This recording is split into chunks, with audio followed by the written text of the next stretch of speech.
The trauma bay doors exploded open at 11:47 p.m., and the gurney came in hot. A man seizing so violently that two paramedics could barely hold him down. Blood frothed at the corners of his mouth. His skin had gone the color of wet concrete. Dr. Harlan Voss, chief of emergency medicine at Mercy Crest Medical Center, took one look and called it fast. Opioid OD. Push 2 milligrams naloxone, get him on a monitor, somebody call the family.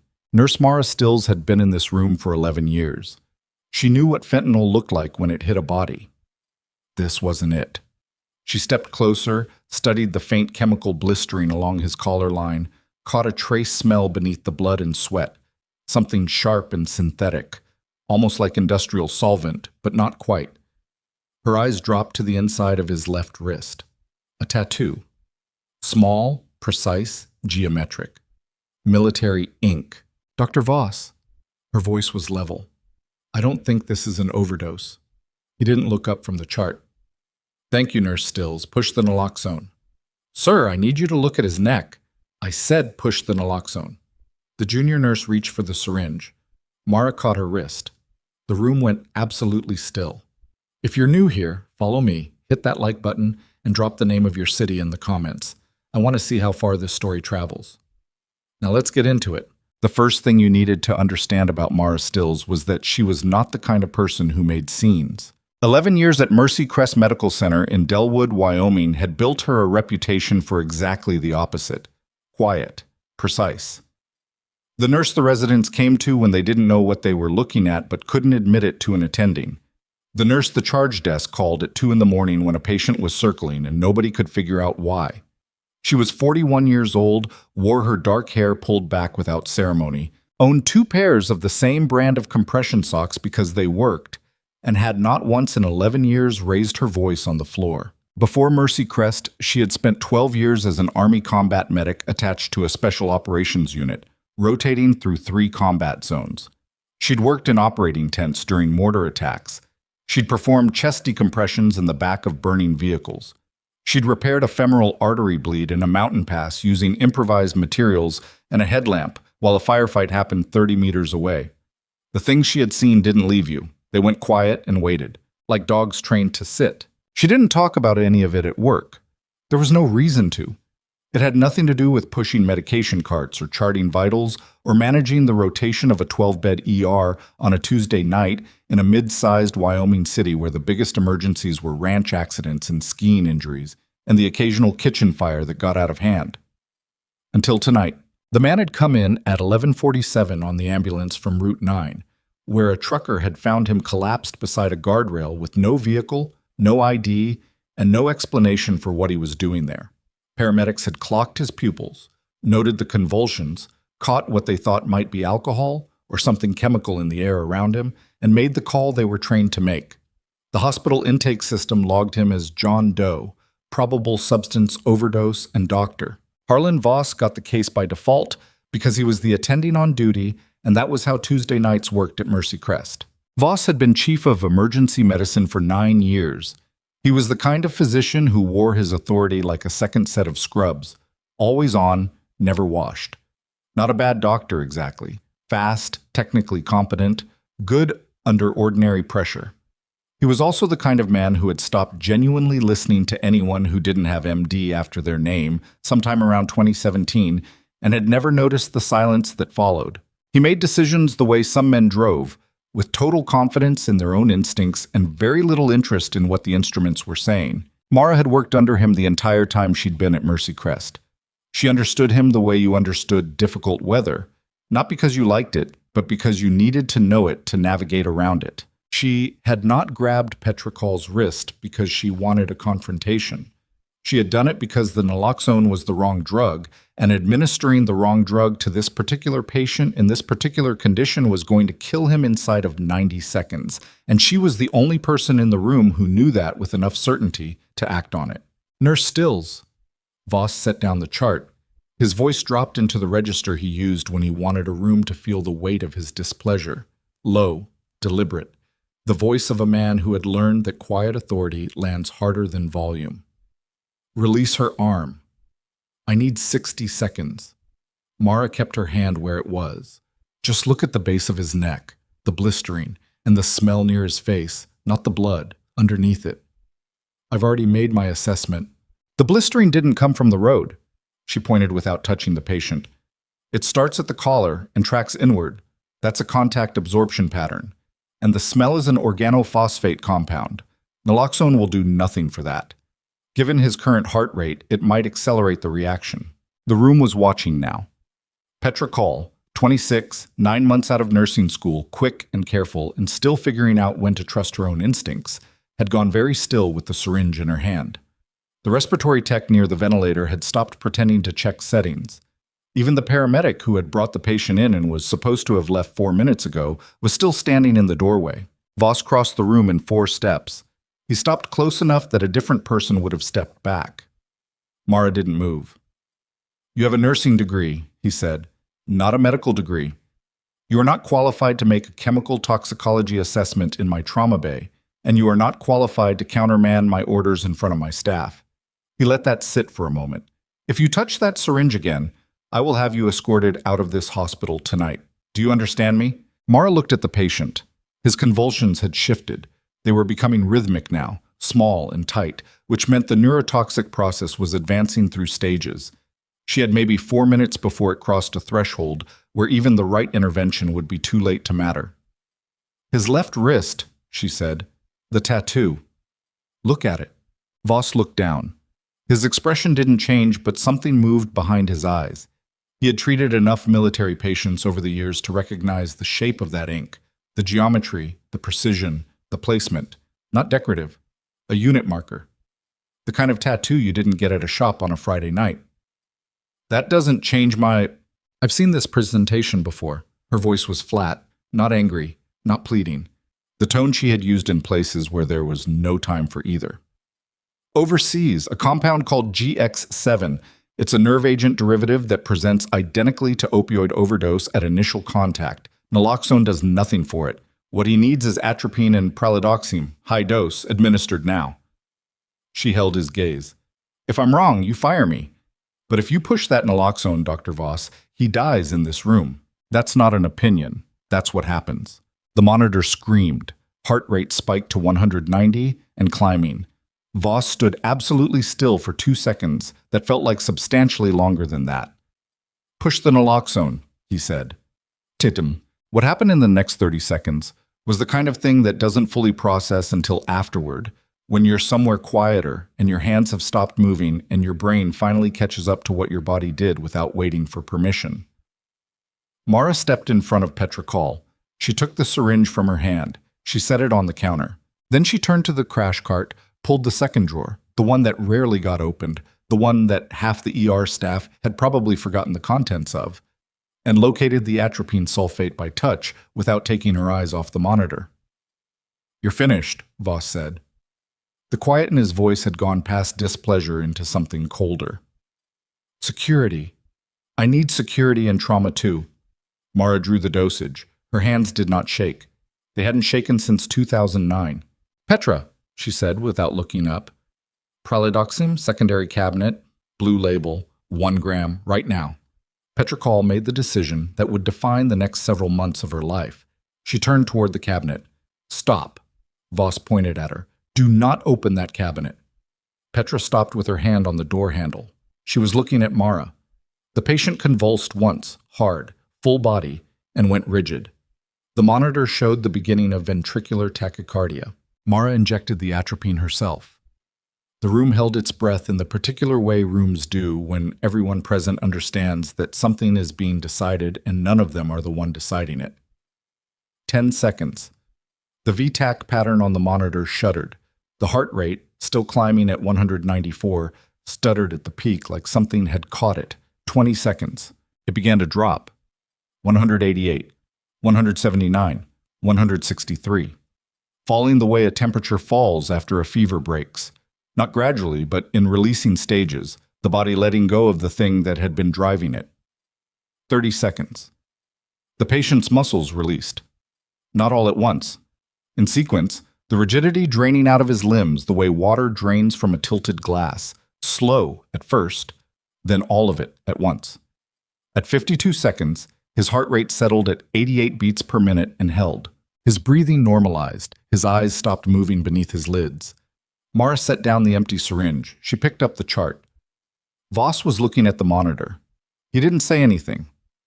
"I still need the pralidoxime," Mara said, "to prevent a secondary spike." Petra opened the cabinet. Nobody stopped her this time. Whoa.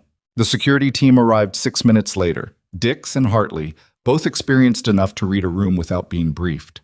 They read this one in under 10 seconds and positioned themselves near the door without making eye contact with anyone.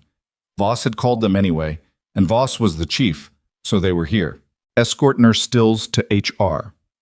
Voss didn't look at her when he said it. He was already reviewing the monitor readout with the focused attention of a man who had moved on to the next task. Suspended pending a full disciplinary review. Insubordination, medication protocol violations, countermanding physician orders during an active emergency. He turned to address the room. Residents, staff, Petra, the paramedic who had clearly decided this was worth staying for. "If anyone has questions about tonight's case management, my office is open tomorrow morning. Right now we have a patient to stabilize." Then he turned back to the monitors and began issuing orders in the brisk, assured voice of a physician who had just successfully managed a complex case. Mara noticed the way his shoulders had adjusted, slightly back, chest lifted, the specific posture of someone who had just chosen a version of events and was beginning to believe it. She had seen that posture before, on people with more rank than conscience, people who confused the story they told with the thing that happened. She picked up her badge from the counter where she'd set it during the code, picked up her pen. She walked toward the door without being asked and without looking back. Dix fell into step beside her. He looked at the floor the way people do when they're uncomfortable with an instruction they've been given but aren't in a position to refuse. "I'm sorry about this," he said, low enough that it was just for her. "Don't be," she said. They walked the length of the ER corridor together. She knew every section of this hallway. The drop ceiling tile that had been slightly off-center since 2019. The vending machine near the break room entrance that gave you an extra 3 seconds before it registered your selection. The particular way the fluorescent above Bay 4 buzzed on cold nights when the heating system kicked on and created a pressure differential in the ductwork. She was thinking about none of it. She was thinking about the tattoo on the patient's left wrist and what specific unit used that marker, and who would be looking for a man from that unit who had gone missing in the dark near Route 9. Dix badged them through the staff exit. The night air came in hard and cold. Delwood in October was the kind of cold that felt structural, like the mountains had decided on a temperature and built everything else around it. "You'll need to leave your access card at the front desk," Dix said. "And your badge." "I know. It's just procedure. Dix." She stopped walking. She looked at him. He was a decent man doing an uncomfortable job, and she had no interest in making it worse for him. "It's okay. I know the procedure." He nodded. Then, after a moment, "You going to be okay?" Mara thought about the patient's vitals when they'd stabilized. She thought about the specific shade of relief on Petra Call's face when the heart rate had started dropping. She thought about 11 years of careful, unremarkable work and what it meant that it had ended tonight, in a room where she had done the most important thing she'd done in 11 years. "Ask me in an hour," she said. She walked toward level 3 of the parking structure. Her car was where she'd left it, a gray Subaru with 140,000 miles and a cracked side mirror she'd been meaning to replace since June. She found her keys in her jacket pocket. She was reaching for the door handle when she heard it. Multiple engines. Moving fast, coming up the ramp in coordination, not the random pattern of civilian vehicles finding parking. Something organized, the way vehicles moved when the people driving them had a destination and a formation and had discussed both in advance. The lights came first, white and sharp, cutting through the parking structure's dim overheads. Then the vehicles came around the corner, black SUVs, 4 of them, government plates, stopping in an arrangement that was not accidental. Men in dark clothing stood at the edges of the headlight beams with the particular relaxed alertness of people who are very good at their jobs and aren't currently worried about anything except the task. A woman got out of the second vehicle, mid-40s. Short hair, civilian clothing, but the posture of someone who had not been civilian for a very long time. She walked across the parking structure toward Mara without hesitating, which meant she knew exactly who she was looking for and had already confirmed it. She stopped 2 feet away, Corporal Mara Stills, she said. Not a question. Mara hadn't heard that rank attached to her name in 11 years. It landed with more weight than she expected. Former, she said. The woman's expression shifted in a way that might have been the beginning of something like respect.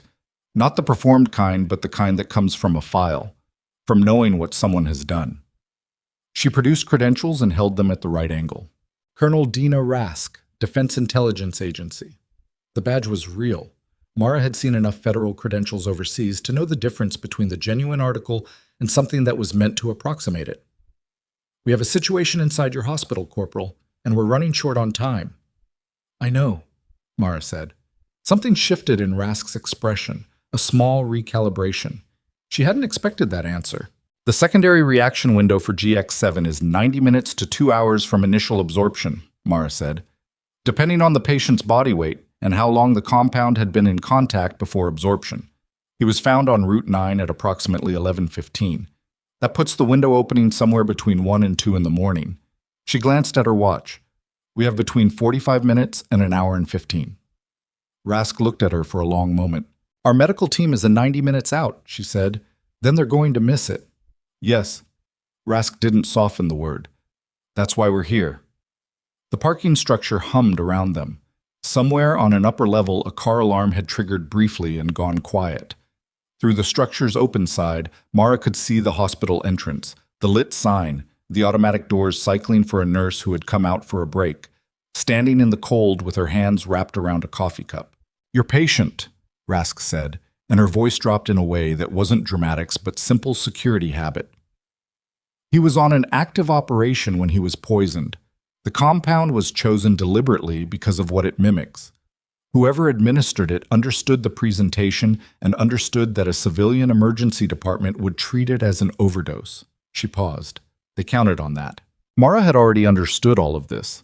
She'd understood it from the moment she'd identified the blistering pattern and the smell and the tattoo and put the three things together into the only shape they made. The administration of the compound hadn't been accidental or environmental. Someone had gotten close enough to dose him transdermally and had used exactly enough of the agent to ensure he'd deteriorate past the treatable threshold before anyone figured out what they were actually treating. It had been very nearly perfect. What do you need from me? Mara asked. I need you to go back in there, Rask said. Monitor him through the secondary window. Manage whatever presence. Our medical team will relieve you when they arrive. She held Mara's gaze. The hospital's physicians have already demonstrated their diagnostic limitations on this case. I can't put an asset's survival in their hands. Mara was quiet for a moment. She thought about Voss's voice saying, push the naloxone with the absolute authority of a man who had never been wrong in a room where he held the most credentials.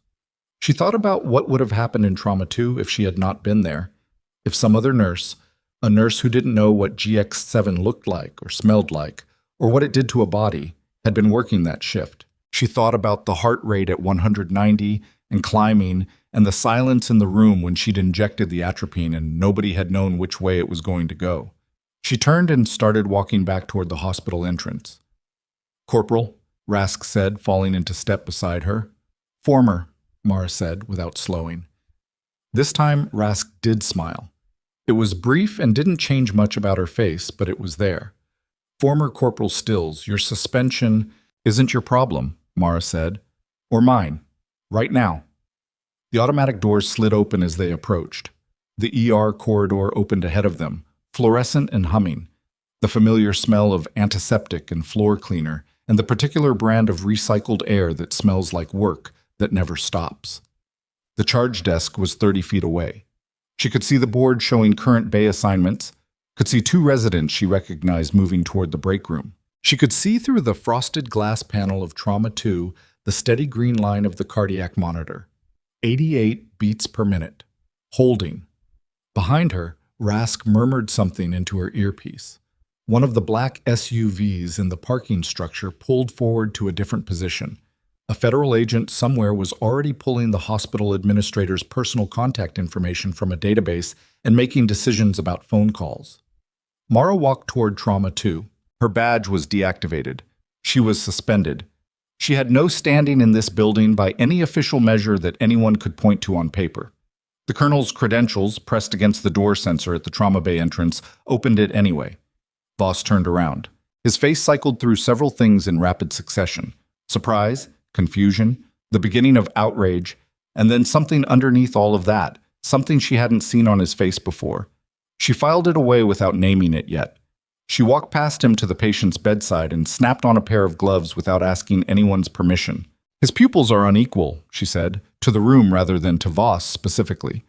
2 millimeter difference, right larger than left. That wasn't present 40 minutes ago.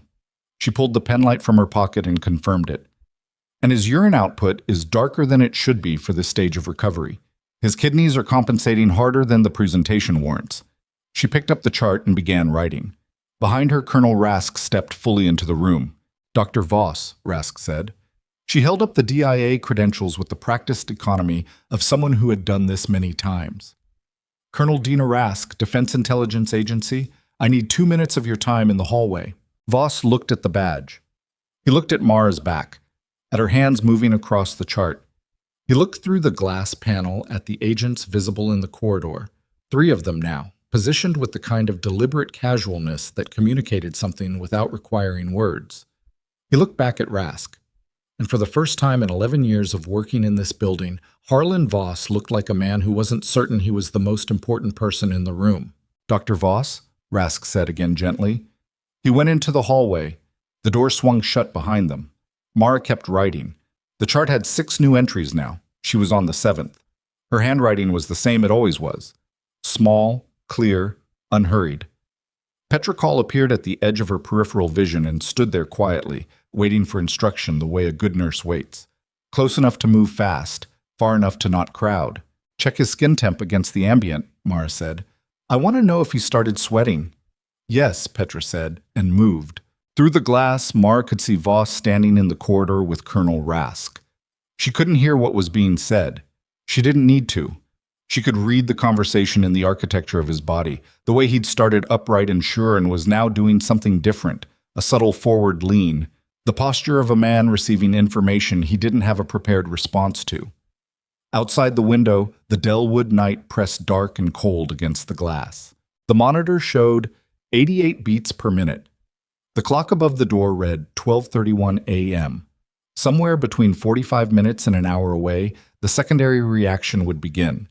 Mara finished the 7th entry in the chart and started the 8th. She had work to do. The 8th entry in the chart was a notation about pupillary response timing.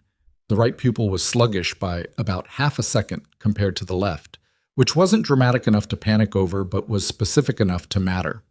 Mara wrote it down in the same unhurried handwriting she'd used for the previous 7 entries and didn't look up when the hallway door opened again. Voss came back in alone. He stood near the door for a moment without speaking, which was unusual for him. Voss was not a man who stood in doorways. He was a man who moved through rooms with intention and announced himself with the particular energy of someone who had never had to wonder whether his presence was welcome. The standing was new. "His temperature is 0.4 above ambient," Petra said from the other side of the bed, "and he's starting to perspire. Just at the hairline." "Note it," Mara said. She checked the IV line, recalculated the drip rate in her head, adjusted it by a fraction. "And pull the portable ultrasound. I want to look at his kidneys before the next vital cycle." Petra moved without comment. She'd stopped asking whether she was supposed to follow Mara's instructions or Voss's. The answer had resolved itself sometime in the last 40 minutes, and she was working from that resolution now. Voss crossed the room and positioned himself on the opposite side of the bed. He looked at the chart entries she'd made, all 8 of them, in the sequential order of someone who had been tracking the case as a continuous narrative rather than a series of discrete data points. "The DIA officer tells me you were a combat medic," he said, "for 12 years. You didn't list it in your employment file. It wasn't relevant to the position." She looked up at him briefly. "Until tonight." He didn't have an answer for that. He looked at the monitor instead.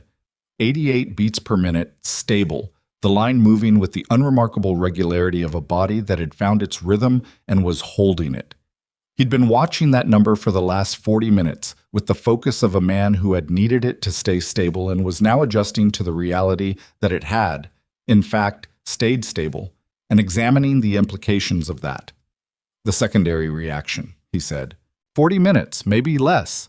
She positioned the ultrasound probe. If it follows the standard GX7 progression, it'll start with a drop in blood pressure, fast, significant, then respiratory, then cardiac involvement, all within about 6 minutes of onset. So when it starts, we won't have time to debate it. What do you need? She told him. It was a specific list: medications, dosages, equipment configuration, monitoring parameters. And she delivered it without checking whether it was comfortable for him to receive instructions from a nurse. He listened. He didn't interrupt. He didn't push back on anything. When she finished, he turned to the supply cabinet and started pulling what she'd asked for without being asked again. It was, she thought, the most useful thing he'd done all night. The next 30 minutes were the particular kind of tense that doesn't announce itself.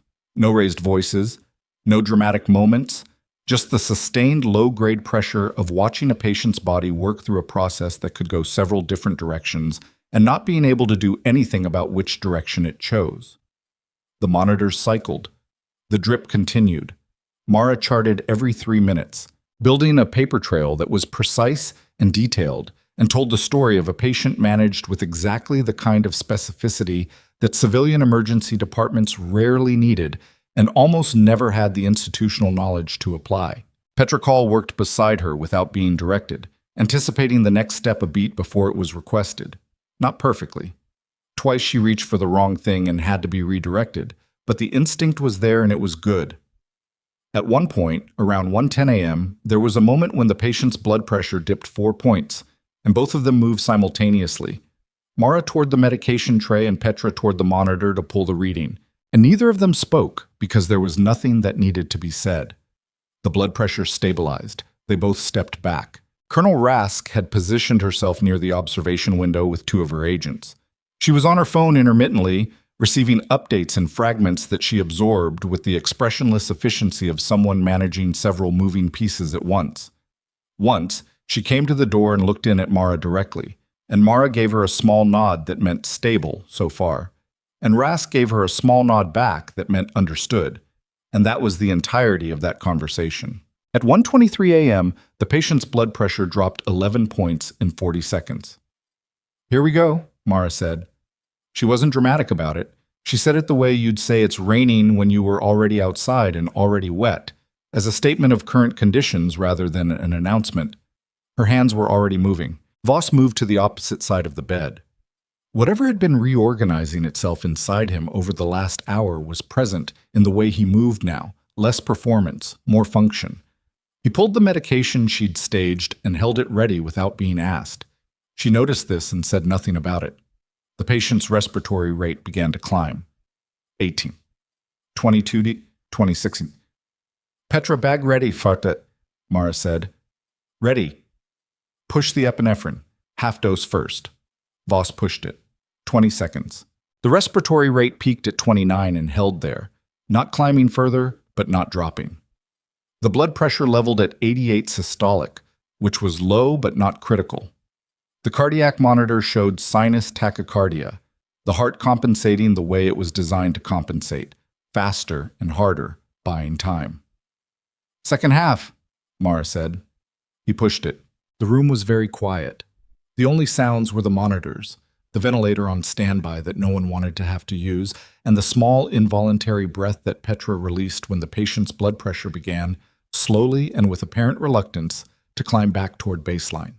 91 systolic, 94, 98. The respiratory rate came down from 29 to 24 to 19 over the next 4 minutes, and at 1:31 a.m., the patient's vitals had restabilized at numbers that were imperfect but livable, the physiological equivalent of a building that had survived a structural event with damage but without collapse. Mara exhaled through her nose. She updated the chart. Her handwriting was still the same. "That was the peak?" Voss asked. "Probably. The third stage reaction is rare with this agent. If we'd let the secondary progress unmanaged, the third stage would have been almost certain." She set down the pen. "But we didn't." He was quiet for a moment. Then, "I want to say something." Dr. Voss said, "I want to say it." He was looking at the patient rather than at her. "What I did earlier tonight, the suspension, The way I handled the initial assessment, he stopped, started again. I was wrong about the diagnosis. And about the other thing. Mara looked at him. He was not a man built for apology. The architecture of his ego didn't accommodate it easily, and she could see the effort it cost him, the way the words came out slightly stiff, like furniture moved through a doorway that's just barely wide enough. I know, she said. She didn't say it harshly. It was just accurate. I'd like to rescind the suspension. That's an HR matter. I know, I'll make the call first thing. Dr. Voss? She turned back to the monitor. Right now, the only thing that matters is what's in front of us. We can deal with the rest later. He nodded. He stayed on his side of the bed.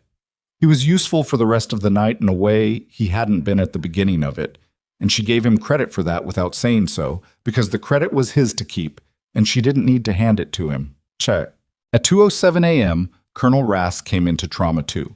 She closed the door behind her, which meant what she had to say was not for general circulation. Voss had stepped out to deal with another patient, a ranch hand with a broken forearm who had been waiting in Bay 6 since midnight. And it was just Rask and Mara and Petra, who was charting in the corner and who Rask assessed in one quick look and apparently decided was not a security concern. His name is Warren Taft, Rask said. I'm telling you because you need to understand the scope of what you're managing. She pulled a small tablet from her jacket pocket and held it where Mara could see it without the image facing the door. The photograph showed a man in his 40s, lean, the kind of face that looked like it had been weathered rather than aged. He's been embedded in a domestic terrorism network for 14 months. 3 weeks ago, he acquired intelligence on an attack, something significant enough that we moved his extraction forward by 2 months. Mara kept her eyes on the patient. Taft. Warren Taft. The name meant nothing to her, but the face matched the man in the bed. Same jaw, same particular set of the brow, though the man in the bed looked like a stripped-down version, like whatever the operation had required had cost him something visible. Someone inside the network identified him, Rask said. We don't know who. We don't know if the intelligence he acquired has been compromised. She put the tablet away. What we know is that someone who understands classified compounds administered a precise dose of a very specific agent and left him somewhere he would be found by civilian services instead of ours. That's not improvised. That's planned.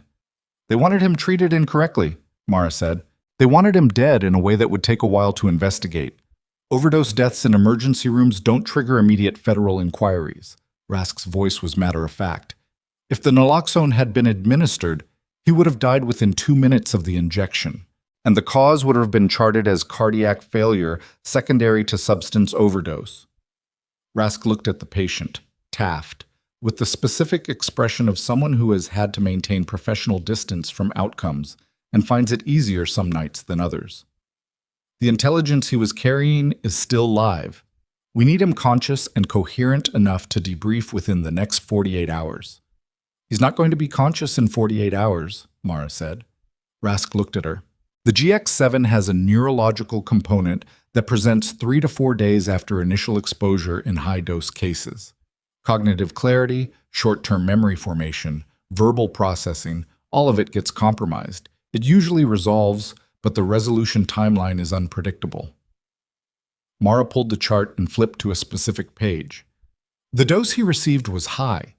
The absorption period was extended, based on when he was found and the progression of the reaction. He was probably exposed 2 to 3 hours before anyone called the ambulance. That's a long window. What's your realistic timeline for coherent communication? 4 days minimum, possibly 7. Something moved through Rask's expression. Not panic, nothing as imprecise as that, but a rapid recalculation of variables that visibly cost something. The intelligence has a shelf life. I understand that. If the network suspects he survived, I understand that too. Mara put the chart down. I can't give you a different number. I can tell you that he's stable, that the secondary reaction is managed, and that the neurological component, if we handle it correctly from here, should resolve on the shorter end of the range rather than the longer. She met Rask's eyes. 4 days. Rask absorbed this. She was the kind of person who processed bad news by immediately converting it into operational parameters, and Mara could watch her doing it. The slight stillness, the internal reorganization, the arrival at a new configuration that could work with the constraints given. 4 days, Rask said. Maybe 3.5 if we're lucky, and he's as tough as his file probably says he is. Rask looked at her for a moment with an expression Mara couldn't immediately catalog. Then she said, "You should know that the information we have about your military record, your specific record, not just your MOS, suggests that lucky has very little to do with your outcomes." Mara didn't respond to that. She turned back to the monitors. "Where do you need me?" she asked. "Here, for now." Rask moved toward the door. "I'm going to have a conversation with your hospital administration about the next 72 hours. Access, security, information control." She paused with her hand on the door. "Corporal, if you call me that one more time," Mara said without heat, "I'm going to start calling you Lieutenant." "I'm a colonel." "I know." Something shifted in Rask's face again, that same brief, almost smile. She went out. The door closed. Petra had stopped charting. She was looking at Mara with the expression of someone who had been in the room for several pieces of information they were still assembling into a coherent picture. "I have questions," she said. "I know. Are you going to answer them?" "Some of them." Mara looked at Taft's vitals, stable. The line on the cardiac monitor moved with the steady patience of a body doing its best work. "Not tonight." Petra nodded. She turned back to her charting. She was quiet for a moment, and then, "You were Special Operations." "I was attached to a Special Operations unit." "That's not a no." "It's not a yes either. Document the 123 secondary event with full vitals. I want the timeline clean." Petra wrote it down. She didn't ask anything else. The two of them worked in the particular companionable silence of people who have been through something together and don't need to talk about it to know that they have. The hospital administrator arrived at 3:15 a.m. His name was Gerald Polk, and he had clearly been asleep when Rask's people reached him, because he came in wearing a blazer over what appeared to be a flannel shirt, and his hair was doing something complicated on the left side that suggested pillow. He was 60, heavy-set, the kind of administrator who had risen through hospital management on the strength of a talent for institutional politics and a genuine, if occasionally misdirected, concern for his facility. Mara had interacted with him perhaps 4 times in 11 years, always briefly, always in contexts where he was shaking hands at a departmental event. He came into Trauma 2 with Rask beside him and looked around the room with the specific expression of a man being asked to absorb a significant amount of new information at 3 in the morning. His eyes landed on Mara. "Nurse Stills," he said. "Mr. Polk. I understand there was an incident earlier this evening involving your suspension." "There was a suspension, yes. Colonel Rask has briefed me on the—" He paused, selecting words carefully. "The nature of tonight's patient." "I assumed she had." Polk looked at Rask, then back at Mara, then at Taft in the bed, then at the monitors. He was a man trying to locate the firm ground in a landscape that had rearranged itself while he was sleeping. "Dr. Voss has already called me. He submitted a request to rescind the suspension. He mentioned he would. There will need to be a formal review process, obviously. What happened tonight, the protocol violations." "Gerald." Rask said his first name with the practiced authority of someone who is telling you that formality is suspended for the duration of this conversation. "Your nurse saved a federal operative's life using knowledge and training that your attending physician did not have and was not willing to listen to. The formal review process can happen, but I want to be clear that there is federal interest in how this hospital handles its personnel decisions going forward." Polk absorbed this. "Federal interest," he repeated. "That's a polite way of saying it, yes." He looked at Mara again. She could see him recalibrating her, updating some internal file he'd had on her that had read competent nurse, 11 years, unremarkable, and now needed new categories that his existing framework didn't quite accommodate. "Is there anything you need?" he asked her. It was a simple question, and she could tell it cost him something modest to ask it. The something modest being the adjustment of positioning himself as a person who was asking rather than a person who was directing. "Uninterrupted access to this patient through the acute phase," she said. "Cooperation from the pharmacy for non-standard medications without a 4-hour approval process. And Petrocol stays on this case regardless of shift assignments." "Done," he said. Then, after a beat, "Done. And I'm sorry about tonight, the earlier part." Mara nodded once. She didn't tell him it was fine because it hadn't been fine and they both knew it. And there was a specific kind of disrespect that lives inside the automatic acceptance of apologies that weren't fully warranted. She acknowledged it. She moved on. Polk left. Rask stayed. The next 2 hours were quieter. Taft's vitals held. The neurological indicators Mara was tracking remained stable within the parameters she expected for this stage of GX7 exposure. Not good, exactly, but predictable, which was its own kind of good. She managed his care in the detailed, relentless way she'd managed things under worse conditions than this, checking and rechecking and documenting with the thoroughness of someone who understood that the chart was not paperwork. It was the record of every decision made and the defense of every decision made, and it needed to be exact. At 4:40 a.m., Voss came back from Bay 6. He stood in the doorway of Trauma 2 and looked at the monitors. Then he looked at Mara. His color's better, he said. Perfusion's improving. Kidneys are responding. Good. He stayed in the doorway. The third stage risk. You said it was reduced now that the secondary was managed. Significantly. Okay. He nodded once, slowly, the way people nod when they're not so much agreeing as processing. I've been thinking about what I said, about insubordination. Dr. Voss, I said it in front of the staff. He was looking at the monitor rather than at her. I want to unsay it in front of the staff. In the morning. Shift change. Mara looked at him. There was something genuinely uncomfortable about watching a proud man do this. Not in a satisfying way. Uncomfortable in the way that watching anyone struggle with something difficult was uncomfortable, regardless of whether you liked them.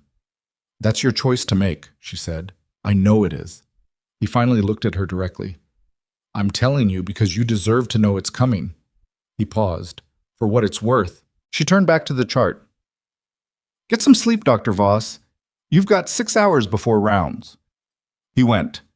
The door swung closed behind him, and then it was just Mara and Petra and the quiet hum of the room and Warren Taft breathing with more steadiness than anyone had any right to expect given the last several hours. At 5:10 a.m., Petra brought 2 cups of coffee from the break room without being asked. She set one on the counter beside Mara and didn't say anything about it, which was exactly right. Mara drank half of it standing up, looking at Taft's vitals. The coffee was from the machine on the second floor, which was better than the one in the ER break room, which meant Petra had taken the stairs. She noticed this and said nothing. Outside the window, the Delwood dark was doing the thing it did in October, the thing that happened between 4 and 6 in the morning when the light hadn't decided to come yet, but the true black of the night had softened to something more complicated. Not dawn. Something before dawn, the hour that didn't have a good name, the hour when hospital shifts were at their heaviest, and the people working them were at their most human. Mara charted the 5 a.m. vitals. She noted the improvement in urine color, the stabilization of the perfusion index, the bilateral pupillary response, which had normalized to within 1/10 of a second. She noted all of it with the same handwriting she'd been using for 11 years. At 5:47 a.m., Warren Taft opened his eyes. Not fully. They came open about halfway, unfocused, moving in the disoriented way of someone who has been very far away and is finding the distance back. His right hand moved first, fingers flexing against the bedrail, searching for something with the automatic instinct of someone who had spent enough time in bad situations to reach for a weapon before reaching for anything else. Hey! Mara moved to the side of the bed. She kept her voice even and low. Not soft exactly, but measured. The tone you used with someone disoriented enough that loud was dangerous. You're in a hospital. You're safe. Don't pull the IV. His eyes found her face. They were brown, she noticed, and even through the confusion of wherever he was coming back from, there was something sharp behind them. The specific alertness of someone trained to orient fast regardless of conditions. Where? His voice came out rough and broken. He swallowed, tried again. What city? Delwood, Wyoming, Mercy Crest Medical Center. She watched his pupils. Responsive, but the right was still fractionally sluggish. You've been here since midnight. He processed this. She could see him doing it, running through whatever internal inventory he needed to run, checking against the last thing he remembered, finding the gap between that and now, and measuring its size. How long? He said. The grammar was simple, specific, military shorthand. How long was I down? About 6 hours. Something moved across his face. Not good news, she could tell. 6 hours was too long for something he needed to get done. He tried to push himself up. His arms had the strength of wet paper and gave out immediately. Stop. She put a hand on his shoulder, firm, not rough. You're not going anywhere. Your cardiovascular system nearly failed 4 hours ago. He stopped. He looked at the ceiling for a moment, then, my cover. I don't know about your cover. She kept her voice level. I know about your heart rate and your kidney function and the compound in your bloodstream. That's my department. The other thing, she nodded toward the corridor where Rask was presumably still stationed. There are people here for that. He was quiet for a moment. Then, the nurse. What? They said a nurse saved me. His voice was still rough, the words coming with effort. Before I went under. Someone said a nurse. Mara looked at him. His eyes were clearer now than they'd been 30 seconds ago. The return to coherence was happening faster than she'd expected, which was either very good or a measurement error she'd sort out in the next few hours. That was me, she said. He looked at her for a long moment. There was something in it that was not gratitude exactly. Gratitude was too clean for what was in his face, too simple for whatever the last 14 months and the last 6 hours had built in him. It was more than that and less articulable. Thank you, he said. Just that. 2 words, flat and genuine, with nothing added to make them sound like more than they were. Rest, she said. Your people will be in shortly. She moved back to the monitor. She updated the chart. Patient achieved consciousness 547, oriented to place, vocabulary and sentence construction, appropriate for stage of recovery, pupillary response improving, and was on the second line of the entry when the door opened. It wasn't Rask. It was a man she didn't recognize. Late 50s, tall, civilian clothing, but the bearing of someone whose civilian clothing was relatively recent. Silver-haired.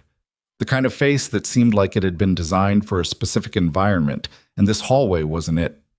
Behind him, Colonel Rask appeared in the doorway with an expression that had reorganized itself into something more formal than Mara had seen from her yet. The man looked at Mara, then at Taft in the bed, then at the monitors. Then he looked at Mara again, with the specific kind of attention that made you aware that you were being assessed by someone whose assessments had consequences. You're stills, he said.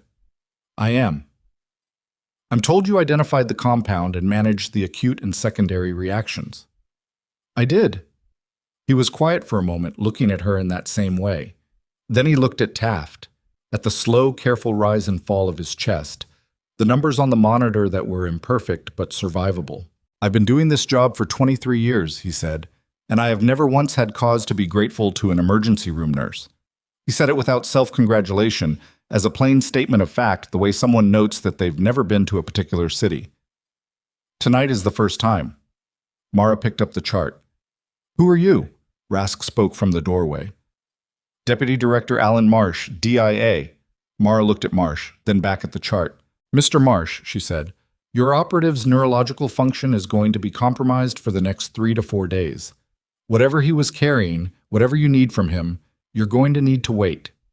She finished the entry, set the pen down. I'll let you know when he can talk. Marsh looked at her with an expression she still couldn't fully read. Colonel Rask, he said, without looking away from Mara. Sir, I want a full background pull on Nurse Stills, service record, commendations, everything. Already done, Rask said, and I want her on federal access for the duration of this case. He finally looked away from Mara, back at the man in the bed, at Warren Taft breathing in the gray pre-dawn light with the stubborn persistence of someone who wasn't finished yet. Whatever she needs, she gets. Mara was already charting the 6 a.m. vitals. Behind her in the doorway, Colonel Rask's earpiece crackled. She pressed one finger to it, listened, and her expression did something that Mara noticed peripherally without being able to look directly. Sir, Rask said. Her voice had changed, not louder, not sharper, but tighter, the specific compression of someone receiving information they need to act on immediately. We have a problem. Marsh turned. Hospital security footage from the parking structure, Rask said. Between 11:30 and midnight. A pause. Someone was watching the ambulance bay when Taft came in. The room went very still. They were photographing the intake, Rask said, and they've been in the building since. The word inside landed in the room like something dropped from a height. Marsh moved first. He stepped to the door, put his hand flat against it, and looked at Rask with the focused attention of someone shifting from one operational mode to another without transition. How long ago was the footage reviewed? 8 minutes. Rask was already on her radio. I've got 2 agents doing a floor sweep now. Building security has been asked to hold all exits, but they're... She stopped, listened to her earpiece, her jaw tightened by a fraction. They already complied. Someone on the night security staff let them know we were here. Someone in the building told them, Marsh said. That's what it looks like. Mara had not stopped charting. Her hand moved across the page steadily, recording the 6 a.m. vitals in the same handwriting she'd used all night, and she was aware of everything happening in the room behind her with the peripheral attention she'd developed over 12 years of working in environments where the thing you weren't focused on was frequently the thing that got you killed. She noted the blood pressure reading, 102 systolic up from 98, still climbing towards something more comfortable, and turned to the IV line to verify the drip rate. Stills, Marsh said. She turned. This room is about to become a secondary security concern. I need to know, medically, can he be moved? She looked at Taft. He had drifted back into sleep or something adjacent to it. Not unconscious, but the body's natural response to the effort of waking, the retreat back into the maintenance state where it could keep working without interference. His breathing was regular. His color was better than it had been at midnight by a significant margin. Define moved, she said. Down the hall, a different room, one without windows. She considered it. Moving a patient in his condition wasn't without risk. The blood pressure was improving, but still not where she wanted it, and any significant physical disruption could spike his heart rate in a way that the system was not yet equipped to handle gracefully. But the alternative was a room with a large exterior window on the eastern face of the building. Currently dark, but in approximately 40 minutes offering a clear sightline to anyone positioned on the roof of the parking structure. He can be moved, she said, carefully. No rushing it, no elevation changes faster than 15 seconds. I need someone competent on the IV cart, and I go with him. Petra, Marsh said, as if he'd known her name for years. Petra looked up from the corner where she'd been quietly updating records for the past 20 minutes. She looked at Mara. IV cart, Mara said. I'll manage the monitor leads. They moved Taft in 4 minutes. He woke once during the transfer, in the hallway, and his hand found the bed rail and gripped it with more force than seemed possible, given what the last 6 hours had done to him. He didn't say anything. His eyes moved to Mara's face, confirmed something, and closed again. The new room was an internal patient suite on the far side of the nursing station. No exterior windows, one door, a ventilation shaft that an agent checked and cleared in under 2 minutes. It was smaller than Trauma 2, and the lighting was worse, and it smelled like the particular institutional combination of cleaning solution and closed air that accumulates in rooms that don't get enough use. But the monitors were compatible, and the IV connections transferred without complication, and within 7 minutes of the decision being made, Warren Taft was in a room that couldn't be observed from outside the building. Mara rechecked every connection herself. Then she updated the chart location in the system to reflect the room change, because the chart was the chart, and it needed to be accurate regardless of what was happening outside the medical concerns of the case. Rask appeared in the doorway. We've identified the individual from the footage. Male, mid-30s, came in through the main entrance at 11:52 posing as a family member visiting a patient in the ICU. The ICU patient he named is real. The family relationship is not. She looked at Marsh. He's still in the building. Floor? We think second. We're narrowing it.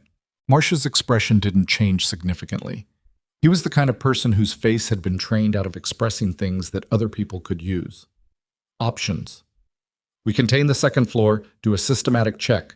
It slows us down, but it's clean. Rask paused. Or we move faster and accept that he might get out ahead of us. What does faster look like?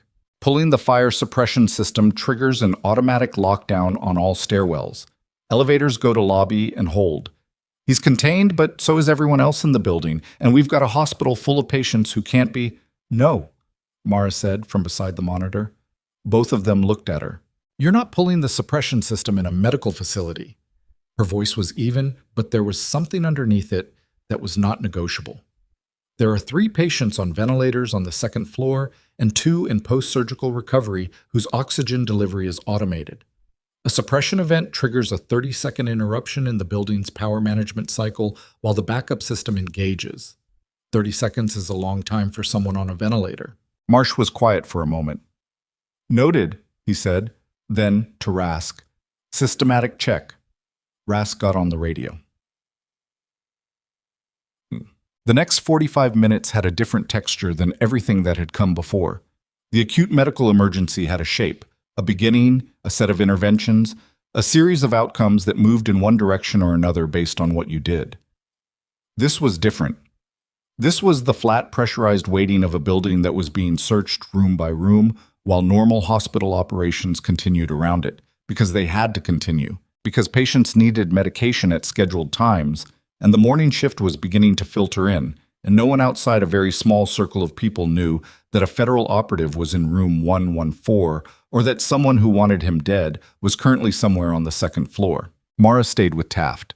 This was partly because she needed to be there medically, and partly because she was the one person in the building whose job hadn't changed in the last 45 minutes.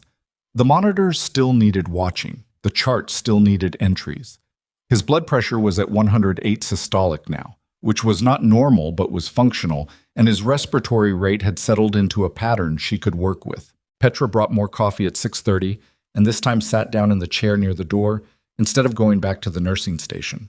She was past the point of pretending she was going to go do something else.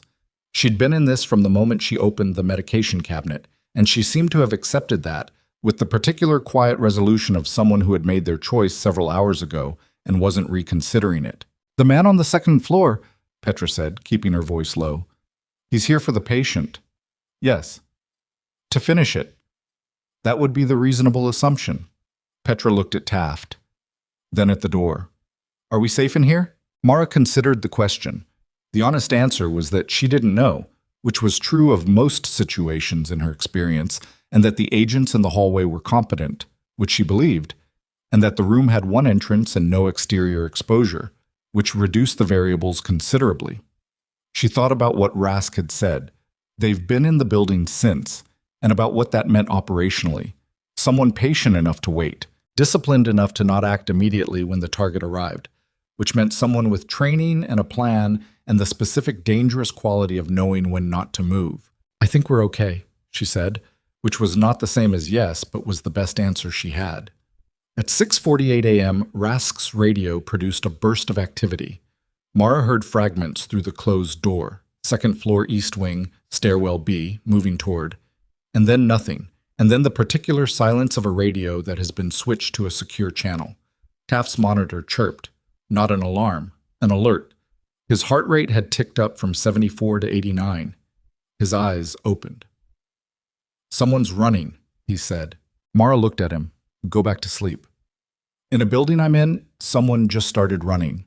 He was more alert than he'd been at 5:47. The return to coherence was continuing, faster than the conservative timeline she'd given Rask, which meant either the dose had been at the lower end of her estimated range or his physiology was doing something impressive. That's not a comfortable sentence. Your heart rate is elevated, probably because someone's running in a building I'm in. I need it not to be elevated. He looked at her. Something moved across his face that might have been a version of humor under different circumstances. You're going to tell me to rest again. I'm going to tell you that your blood pressure is still not where it needs to be, and any significant cardiac event right now will complicate a recovery that is currently going better than I expected, and yes, rest. He was quiet for a moment. His hand was still on the bed rail, not gripping it, just resting there with the loose readiness of someone who was never fully off. How bad was it? He asked. Last night? Your heart flatlined twice. The quietness that followed was specific. Twice, he said. The first at initial presentation. The second during the secondary reaction at 1:23. He absorbed this. And both times? Yes, she said. He looked at the ceiling. The fluorescent light was the standard institutional variety, slightly too bright for the hour. The kind of light that didn't allow for easy introspection, but also didn't offer anywhere to hide from it. He stayed like that for a moment, with whatever he was working through, And Mara let him work through it because rushing someone through the realization that they'd been clinically dead twice in one night was not a useful medical intervention. 14 months, he said finally. I was under for 14 months. She didn't respond to that. It wasn't a statement that needed a response. The thing I was carrying... He stopped himself. He looked at her. You don't have clearance. I don't need it. No. He released the bed rail. His hand settled flat on the blanket. I guess you don't. He closed his eyes. Tell me if anything changes. I will. He was asleep in under 2 minutes, which was either a sign of genuine exhaustion or the particular ability some people develop to sleep in controlled increments, regardless of circumstances. She suspected both. At 7:03 a.m., the door opened. It was Rask, and her expression was the compressed version she used when she had information that was neither good nor catastrophic, but occupied the uncomfortable territory between them. Behind her was an agent Mara hadn't seen before. Younger, dark jacket, the specific look of someone who had been moving fast in the last hour. We found him, Rask said. And? 4th floor supply room. He'd been there since approximately 12:30. She glanced at Taft, confirmed he was asleep, looked back at Mara. He's in custody. He had a phone with photographs of the intake, the ambulance arrival, the paramedics, the staff visible through the ER entrance, nothing from inside.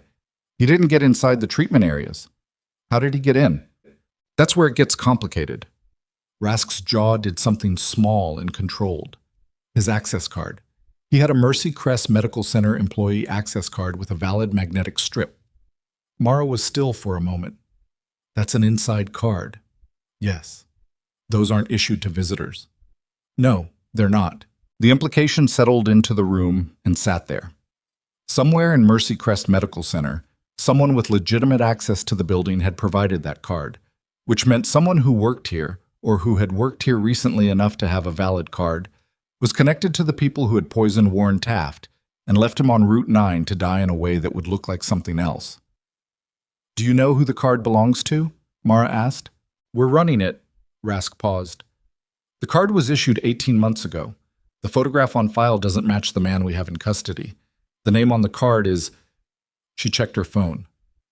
Dr. Raymond Cutler, former attending physician at Mercy Crest, resigned 14 months ago. 14 months. The same timeline Taft had been under. Mara looked at the sleeping man in the bed. The number landed differently now. The same span of time measured from 2 different sides of something large and dangerous and not fully visible yet. Where is Cutler now? She asked. We don't know, Rask said. That's the other problem. Well, the morning shift began coming in at 7:15, and the hospital started doing the thing hospitals did at shift change, acquiring energy, filling corridors, the pace shifting from the contained efficiency of the overnight skeleton crew to the fuller, louder tempo of the working day. Mara was aware of it happening around her in the way you were aware of weather changing while you were inside, registering it without being directly affected. Gerald Polk arrived on the floor at 7:30 with the administrator's version of urgency, which was a brisk walk and a slightly elevated pitch to his voice and the look of a man who had made several phone calls before leaving his house. He stopped Rask in the hallway. Mara heard fragments through the door, liability exposure, and then something from Rask that she didn't catch, and then Polk's voice going quieter, which meant whatever Rask had said had functioned as intended. Voss arrived at 7:45 for rounds and stopped in the doorway of room 114. He looked at the setup, the monitors, the IV lines, the chart on the wall, Petra in the chair, Mara standing at the medication table reviewing the morning dosing schedule, and his face did something that Mara would later think about, not immediately, but in the quieter hours that came after. He looked like a man confronting an accurate mirror, not one that was cruel about it, just accurate, which was its own kind of difficult. How is he? Voss said. Better than expected. She handed him the chart without being asked. Blood pressure is recovering. Neurological indicators are ahead of the conservative timeline. He achieved consciousness at 5:47 and was oriented on first contact. Voss read through the chart entries she'd made overnight. He read all of them, not skimming, not performing attention, actually reading. She watched him turn pages and noticed the specific pause he made at the 1:23 a.m. entry, the secondary reaction documentation with the intervention timeline and the dosages and the outcome notations. He handed the chart back. "This is thorough." "It's complete," she said, which was more precise. "At shift change." He stopped, looked at the door, then back. "I'd like to address the staff about last night. I mentioned it to you, but I want to do it in front of everyone." She looked at him steadily. She thought about what that cost him, the specific cost of it, for a man who had built 9 years of authority on a foundation of never being wrong in a room he was responsible for. The cost was real. She wasn't going to minimize it, and she wasn't going to inflate it. "That's your call," she said. "I know it is." He paused. "I want you there when I do it. I'll be at shift change." He left. The door closed. Petra watched him go and then looked at Mara with the expression of someone who has just witnessed something they didn't expect and is recategorizing. "Did that just happen?" she said. "Apparently. I've worked here for 9 months." Petra shook her head slowly. "I have never seen him." "People surprise you," Mara said. She turned back to the medication schedule. "Sometimes." At 8:12 a.m., Marsh came back. He came alone this time, without Rask, and closed the door behind him with the deliberateness of someone who wanted the conversation that was about to happen to stay in this room. He looked at Taft, still asleep, still stable, the monitors showing a blood pressure that had climbed to 114 systolic, while Mara wasn't watching and now sat there like it had always intended to be somewhere reasonable. Then he looked at Mara. "Raymond Cutler," he said. She waited. He was an ER attending at this hospital for 6 years before he resigned. The official story was personal circumstances. There was a board review, some financial issues, nothing that triggered a formal action. Marsh was choosing his words with the care of someone revealing exactly as much as he'd decided to reveal and no more. The unofficial story is more complicated. Cutler had contacts in foreign intelligence circles that we were aware of but couldn't act on. He resigned before we could build anything usable. "And 14 months ago," Mara said, "Taft's operation identified Cutler as a peripheral figure in the network. Someone who provided medical consulting, specifically consulting on compounds and their presentation in emergency settings." He let that sit. The GX7 protocols, the decision to make it look like an overdose. That level of specificity about how a civilian ER would respond, that came from someone who had worked in a civilian ER. Mara thought about the blistering pattern, the odor, the way the compound had been dosed precisely enough to progress through stages, without triggering anything that read as unusual until the cardiac event at initial presentation. Precise. Clinical. Someone who understood emergency department response protocols from the inside. He designed the attack based on how this hospital would respond to it, she said. Based on how any comparable ER would respond, Marsh said, because the standard response would have been to push naloxone. The standard response would have killed Taft inside of 2 minutes. He looked at her directly. "And you were not the standard response." She didn't say anything to that. "Cutler doesn't know you exist," Marsh continued. "He designed this for a hospital staffed with competent general emergency physicians who would do exactly what Dr. Voss tried to do. He didn't account for a combat medic with GX7 exposure experience working the night shift." "Lucky," Mara said, using Rask's word back without thinking about it. "Not luck," Marsh said, which was also what Rask had said, and apparently what her file said, and she was starting to find the consistency of that slightly annoying in the way that accurate things sometimes were. "Do you have Cutler?" she asked. "Not yet," he said it flatly. "He's been in contact with the man we picked up on the 4th floor. They've been communicating through a relay that we've been watching for 3 months. The relay went dark at 6:53 this morning, 7 minutes after they'd taken the man in the supply room into custody." "He knows the pickup failed," Mara said. "Yes. And he knows the target is still alive." "He will shortly." "Which means the access card is burned," Marsh said. "He can't use that channel into the building anymore. But Cutler is not." He paused, selected something. "An improviser. He's a planner. He'll have contingencies." He looked at Taft again. The question is which contingency and how long before he moves to it. The room was quiet for a moment. The particular silence of a space in which several people are running the same calculation and arriving at the same uncomfortable answer. "I need to know something," Mara said. She turned to face him directly. The man in the supply room. Was he carrying anything? A device? A compound? Anything that could be introduced into a patient's room through... "No device," Marsh said. "No compound. He was surveillance only." He paused. For now covered a lot of ground, and both of them knew it. "I want to know the moment your read on that changes," she said. "You'll know." At 8:40, Taft woke again. This time the return to consciousness was faster and cleaner. His eyes came open fully, both at once, and the orientation process that had taken 30 seconds at 5:47 took about 8 seconds this time. He looked at the ceiling, then at Mara, then at the monitors, then at the door. "Different room," he said. "We moved you at 06:15. "Security?" "There was a surveillance problem. It's been contained." He digested this. "Cutler." Mara went still. He was looking at her with the clear, direct attention of someone who had been running his own calculation and had arrived somewhere. "You know that name," he said. "Marsh briefed me an hour ago. Cutler designed the compound protocol." Taft's voice was steadier than it had been at 5:47. The GX7 neurological effects were there. She could hear a slight effortfulness in his word retrieval, the processing that should be automatic taking a fraction of a second longer than natural, but he was coherent, significantly more coherent than the 4-day timeline she'd given Rask. "He has a contact inside the hospital pharmacy. That was in the intelligence I was carrying." He looked at her. "I need you to know that." Mara was already at the door. "Stay in the bed," she said.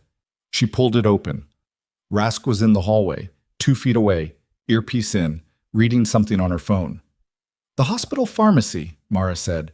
"Taft says Cutler has a contact in the pharmacy. Active contact." She kept her voice low and even, but there was nothing ambiguous about the urgency. "Whatever medication is scheduled to come through that door for this patient in the next..." "Don't touch anything that comes through that door," Rask said immediately, already reaching for her radio. "Nothing from the pharmacy until we clear it." "Nothing from anywhere in this building until you clear it." "Understood." Rask was already talking into the radio. Her agent was moving toward the stairwell that led down to the pharmacy level. Mara went back inside.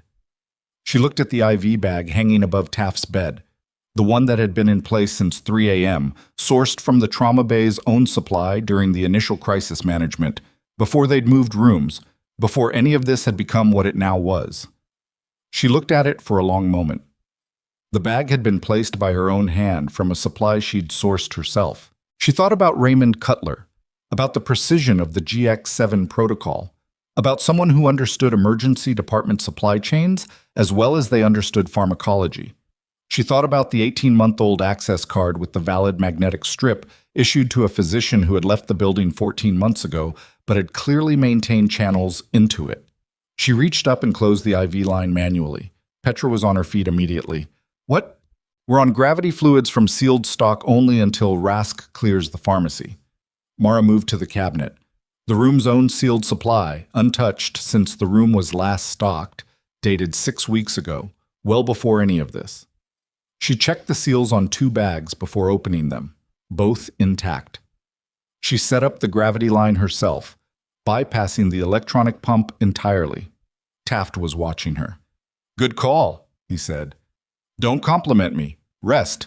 You're the only person I know who gets annoyed by compliments while setting up emergency IV protocols." "I'm not annoyed. I'm focused." She finished the connection. Checked the flow rate, rechecked it. "There's a difference." He almost smiled. It didn't quite get there. Too much effort for a face that had been through what his had been through. But the beginning of it was visible. At 9:04 a.m., Rask's radio produced the specific burst of activity that meant something had happened. Mara heard it through the closed door. She heard Rask say something sharp and short that she couldn't parse. She heard footsteps, more than 2 sets, moving fast. The door opened. Rask stood in the frame. Behind her, the hallway had acquired 2 more agents and a man in hospital security uniform who looked like he was having the worst morning of his career. Rask's expression was the kind that comes with a specific flavor of bad news. Not the worst kind, not the irreversible kind, but the kind that means the situation has expanded beyond its previous parameters in a direction nobody wanted. "The pharmacy dispensary tech on the morning shift," she said. "Brandon Weil. He was supposed to start at 7:30. She paused. "He called in sick at 7:15. His supervisor thought nothing of it." Mara was looking at her. "We pulled his employment records. He was hired 8 months ago." Rask held up her phone. "His reference.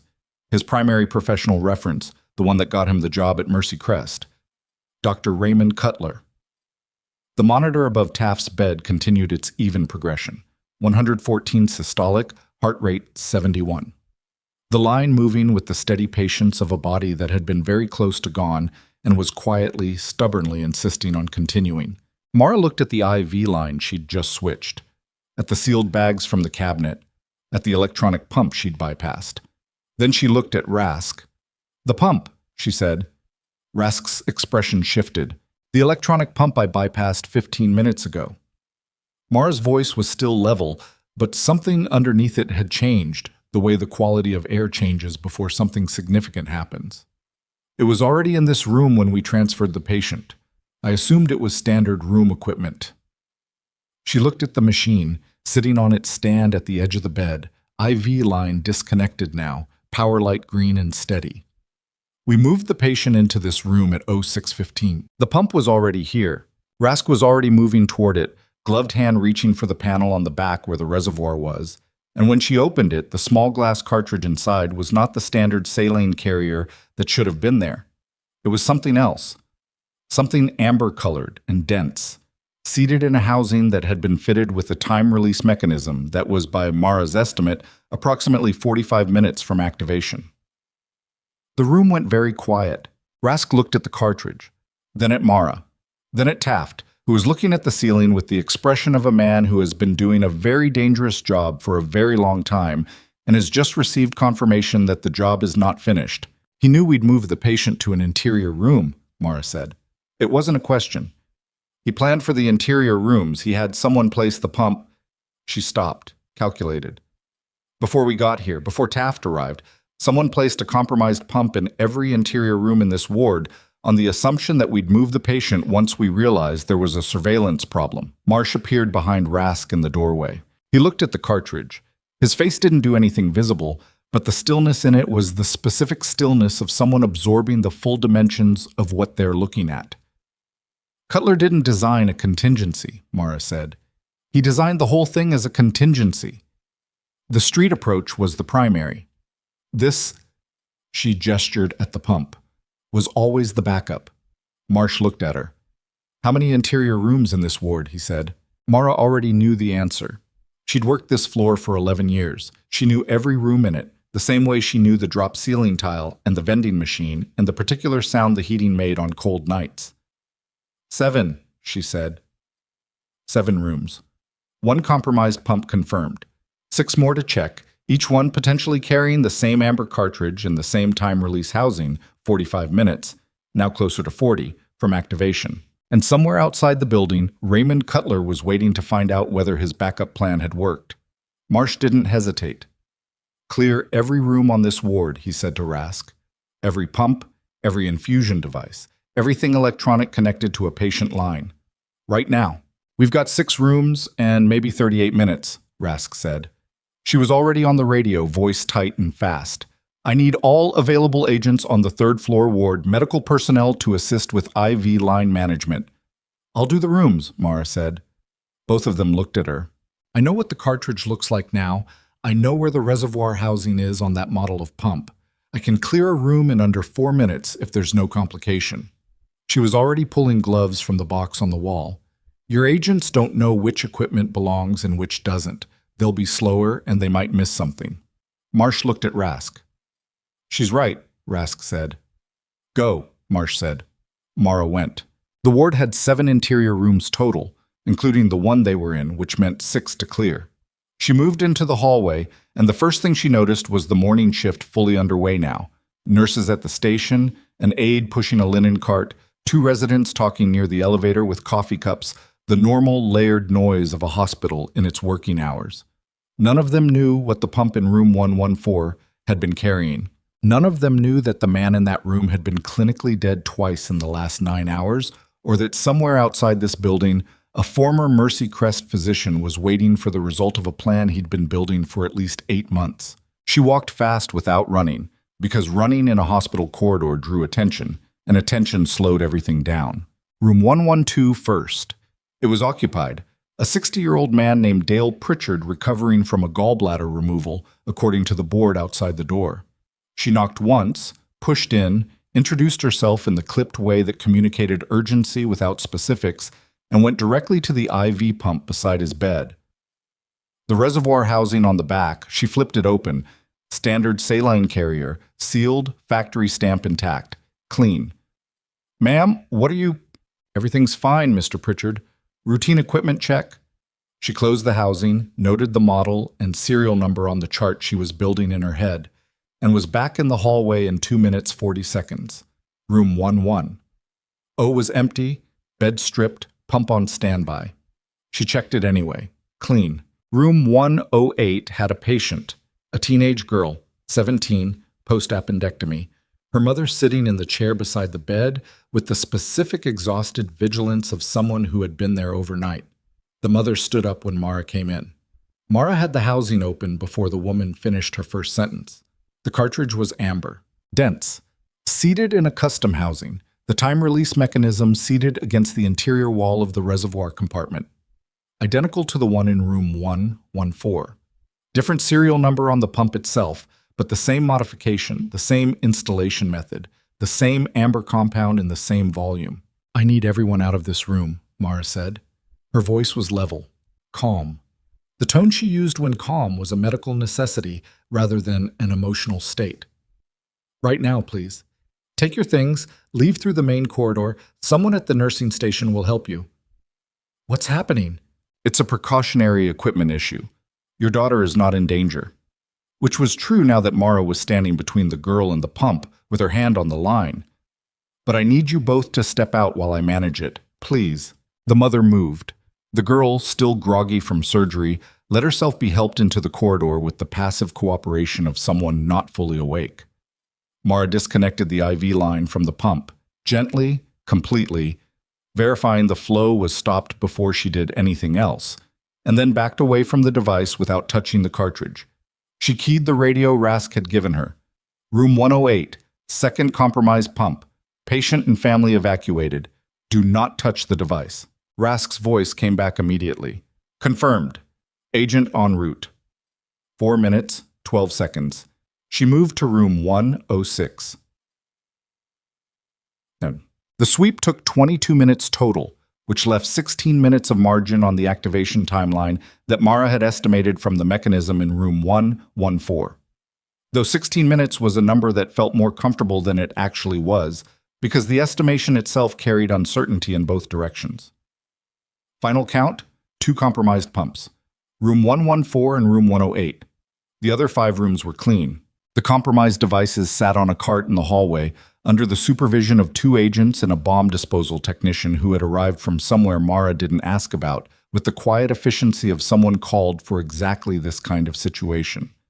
The technician had looked at both cartridges and said, with the dispassion of a person whose job required a relationship with dangerous things that precluded emotional response, that the compound was not explosive but was biological in nature, and the lab would need to identify it specifically. This was both better and worse than several of the alternatives. Marsh had been on the phone for the duration of the sweep. When Mara came back to room 114, he was standing near the window, the room's single interior window, which looked into the hallway rather than outside, which was why it had been chosen. And his conversation had the quality of a man delivering information upward to someone whose decisions were going to produce consequences. Taft was awake. He'd been awake since Mara left, apparently, and had spent the time in the specific stillness of someone who has assessed the situation, concluded that the situation is being handled by people more physically capable of handling it than he currently is, and made peace with that. "2?" he said when she came in. "2. He had someone on the inside place them. Before we arrived. Before you arrived." She checked his IV line, the gravity feed from the sealed cabinet stock, uninterrupted, functioning correctly. Someone who had access to this ward after hours. Your pharmacist contact, Weil, he might have placed them or he might know who did. Well, won't talk. Taft said it with the flat certainty of someone who had spent 14 months in a network and understood its structure. He's low level. He doesn't know enough to make talking worth the risk Cutler represents. Then Cutler is still loose. Cutler is always still loose. He looked at the ceiling. He's been loose for 3 years.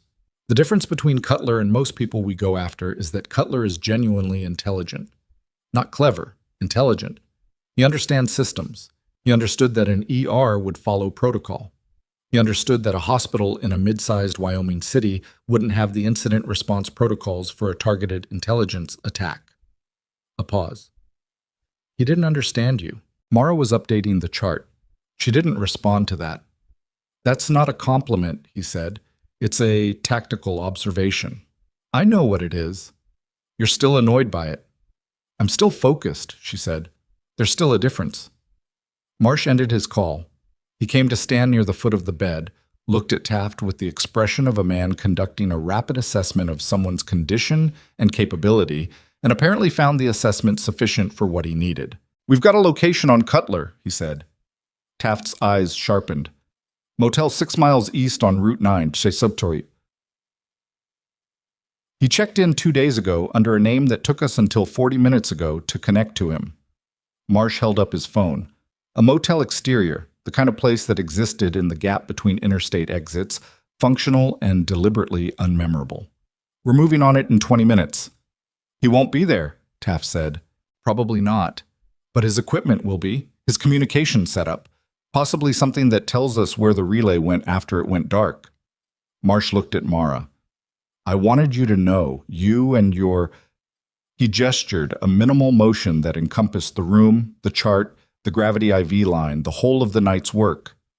You should know how this is moving. She appreciated that he'd come to tell her. She didn't say so. She turned back to the chart.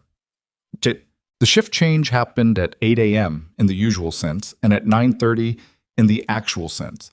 The way shift changes in busy hospitals always slid forward by the accumulated weight of everything that hadn't been finished yet.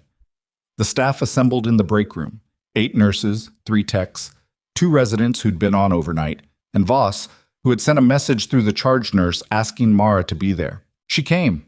She stood near the door, which was where she was most comfortable in rooms where she wasn't sure what was about to happen. Voss stood at the front of the room with the particular self-consciousness of a man who was about to do something that didn't come naturally to him and had decided to do it anyway.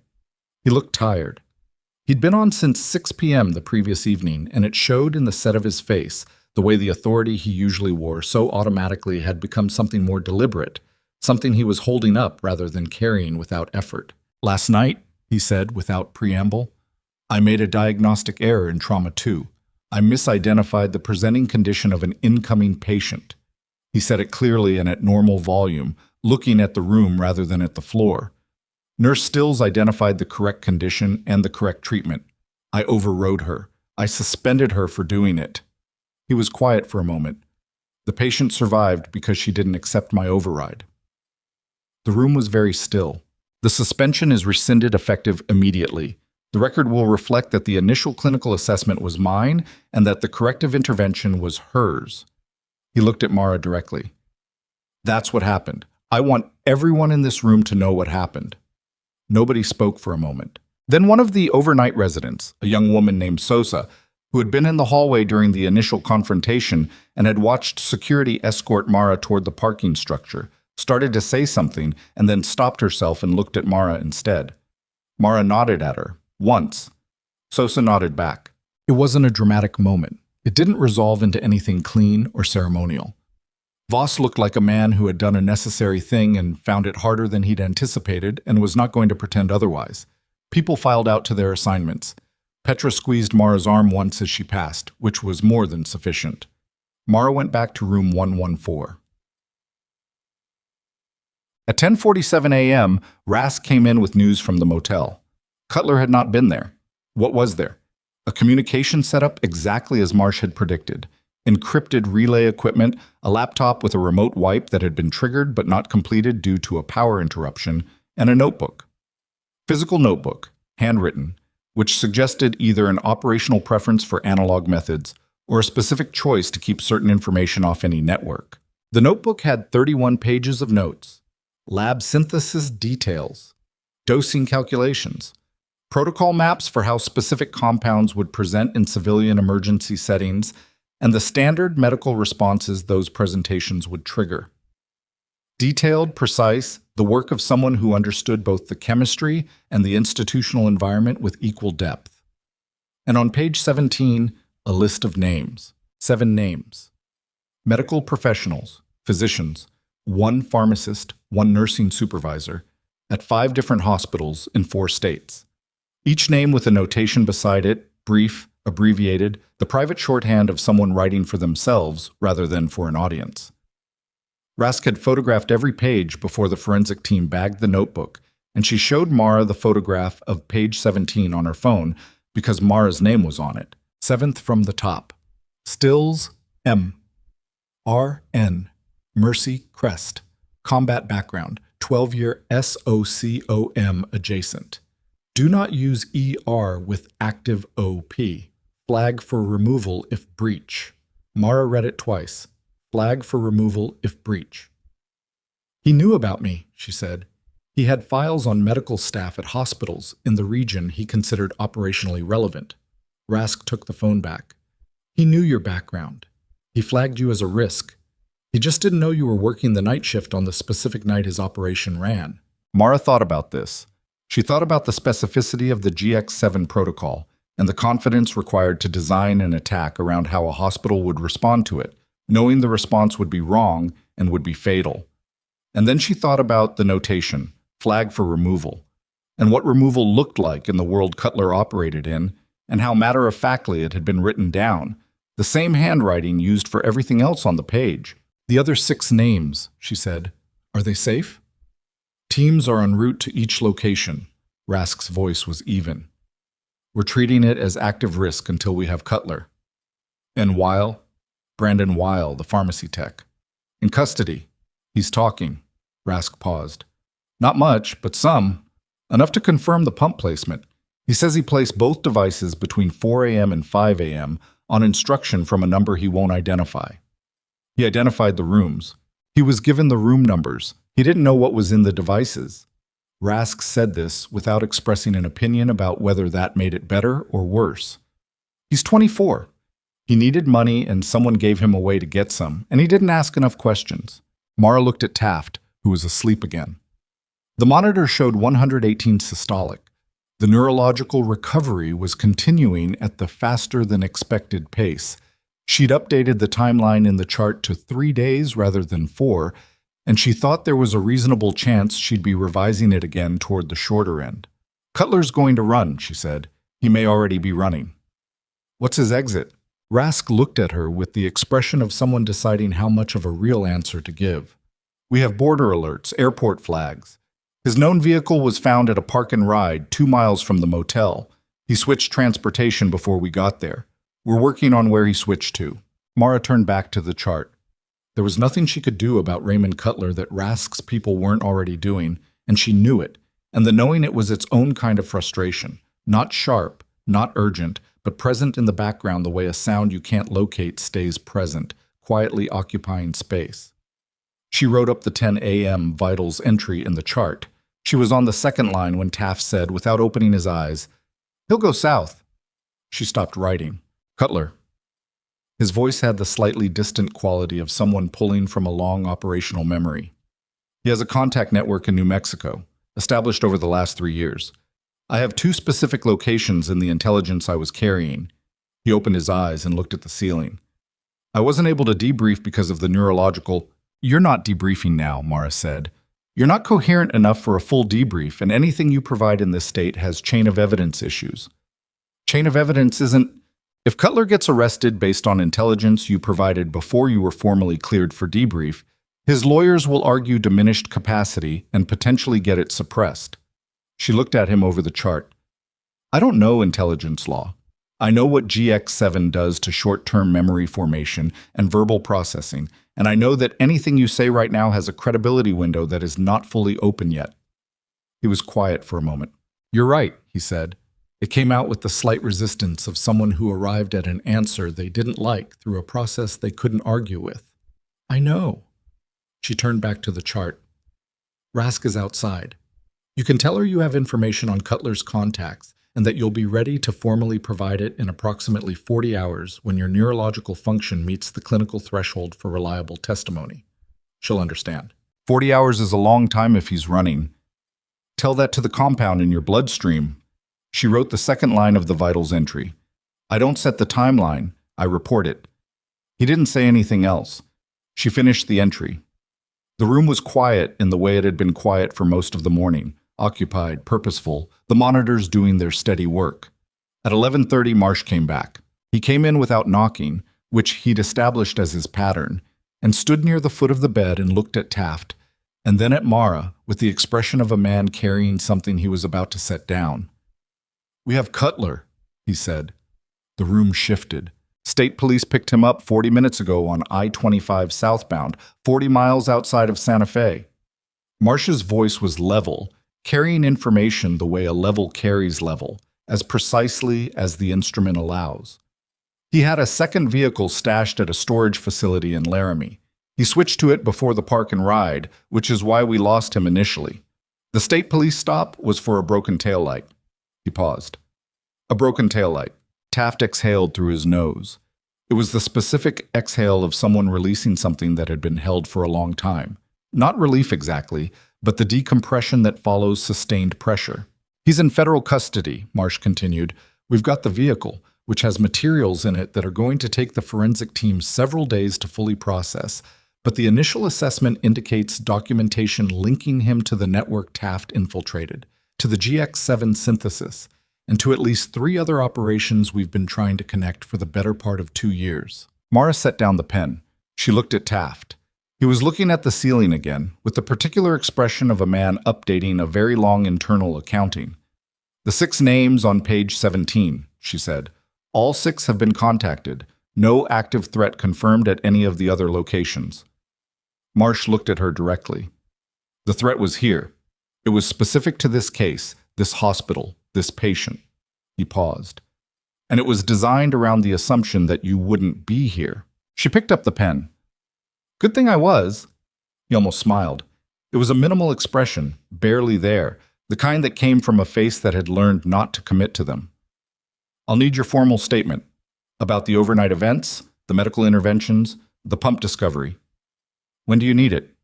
Today, if possible. While it's current. Give me until this afternoon. She nodded at Taft.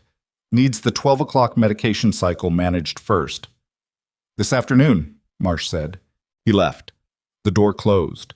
The monitor hummed. 119 systolic, heart rate 68, which was the first time it had been below 70 since midnight, and represented a milestone in the recovery trajectory that Mara noted in the chart with the same handwriting she'd been using since 11:47 p.m. the previous night.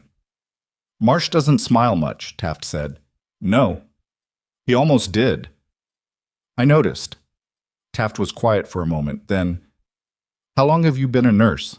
11 years here, 12 in the Army before that. Why the switch? She considered the question. It wasn't a simple question, though it sounded like one. The actual answer involved things she didn't discuss with people she'd known for less than 12 hours, which was everyone she'd met since leaving the Army. It involved a night in 2011 that she had processed through work rather than conversation and had no particular desire to revisit. Hospitals don't usually shoot back, she said. He made a sound that might have been a laugh if his ribs had been in better shape for it. Fair. The afternoon arrived with the particular quality of afternoons that follow nights like the one they'd all been through. Heavier somehow, the sunlight that came through the hallway windows feeling slightly surreal. The normal pace of the hospital going on around the specific gravity of room 114, with the indifference that normal life extended to exceptional events happening just outside its frame. Gerald Paulk came by at 1:15, ostensibly to check on the situation, but actually, Mara understood, to be seen checking on the situation, which was a different thing, but not an unimportant one. He stood in the doorway with the careful consideration of a man who had absorbed a significant institutional lesson and was deciding how to incorporate it going forward. The board is going to want a full report, he said to Mara. I'll provide a clinical summary. And the... He paused, selecting words. Federal elements. That goes through Colonel Rask. It's not my report to write. Of course. He nodded.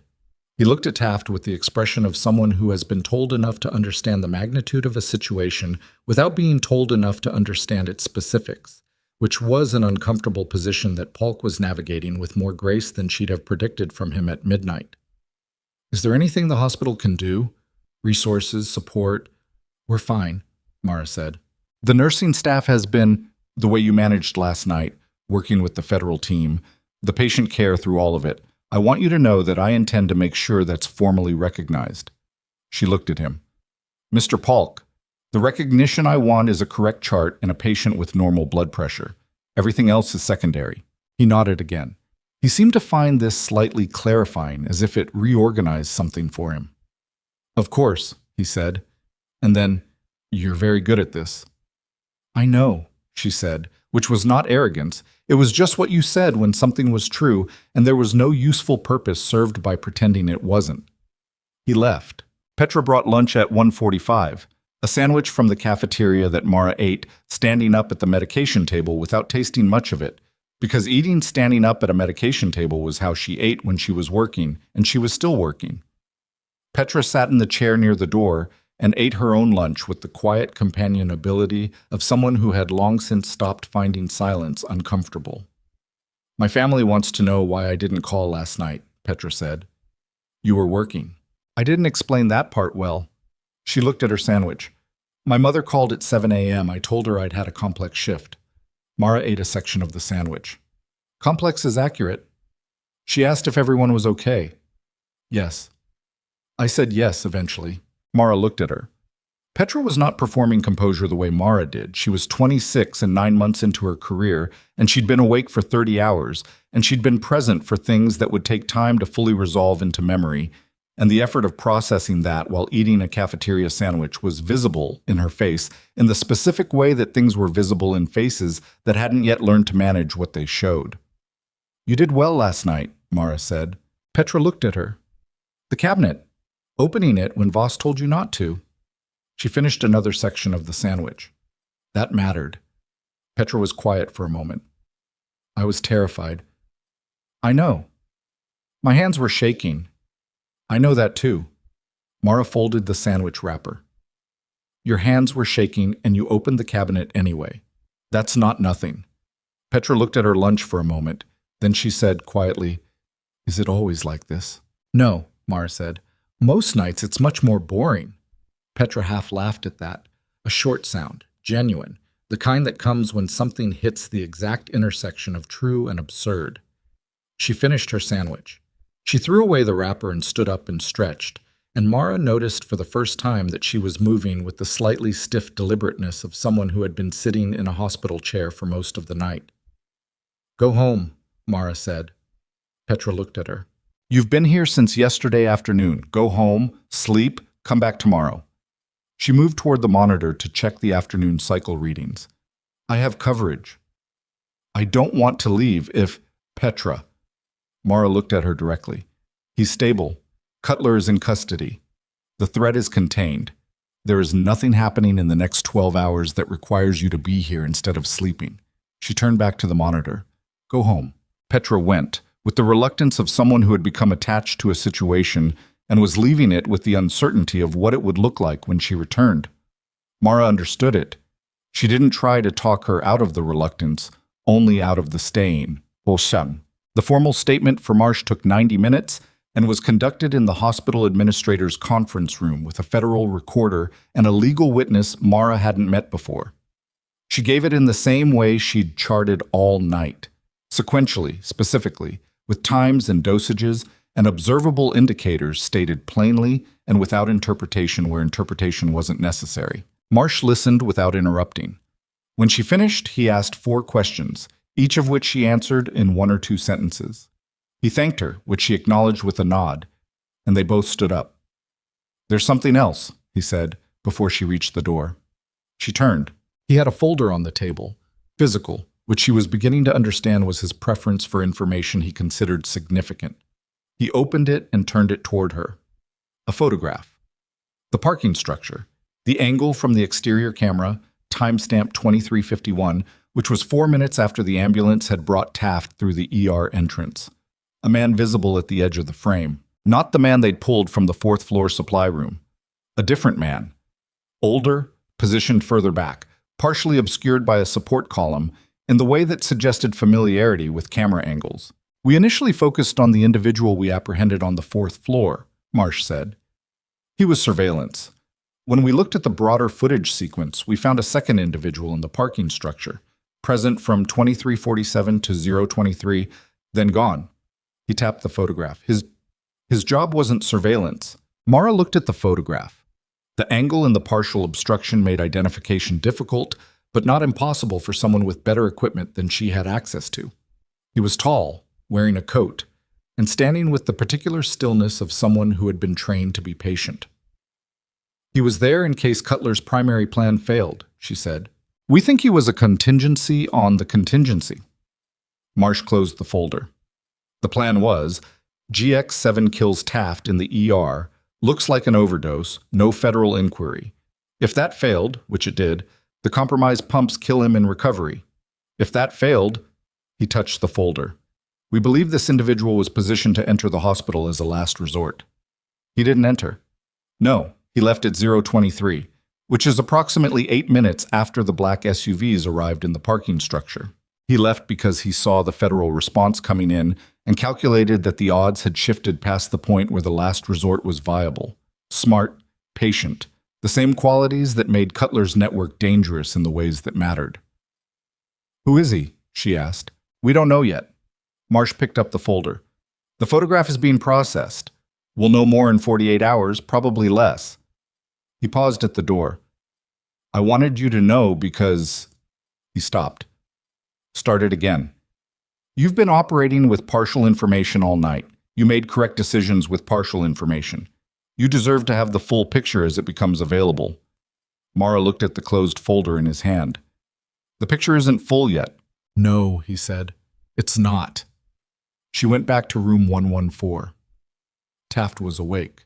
He'd eaten something. There was a hospital tray on the bedside table with approximately half its contents addressed, which represented meaningful progress from the man who 12 hours ago had been unable to hold his own body upright. His color was better. His eyes were tracking with the speed she expected from someone at this stage of GX7 neurological recovery.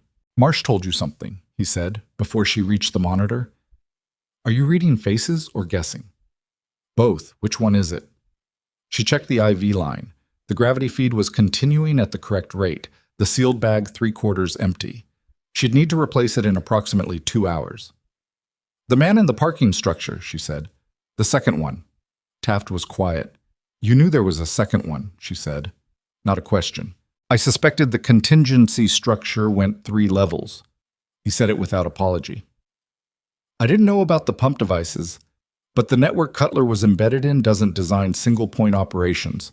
They layer, primary, secondary, tertiary. The primary and secondary failed. Yes. The tertiary left when federal response arrived. Yes. She updated the afternoon vitals in the chart. 121 systolic. Heart rate 65. Both numbers that had no business being that stable given the preceding 18 hours, and yet there they were. Marsh doesn't know who the third person is, she said. No. Do you? Taft looked at the ceiling. He was doing the thing he did when he was running through something.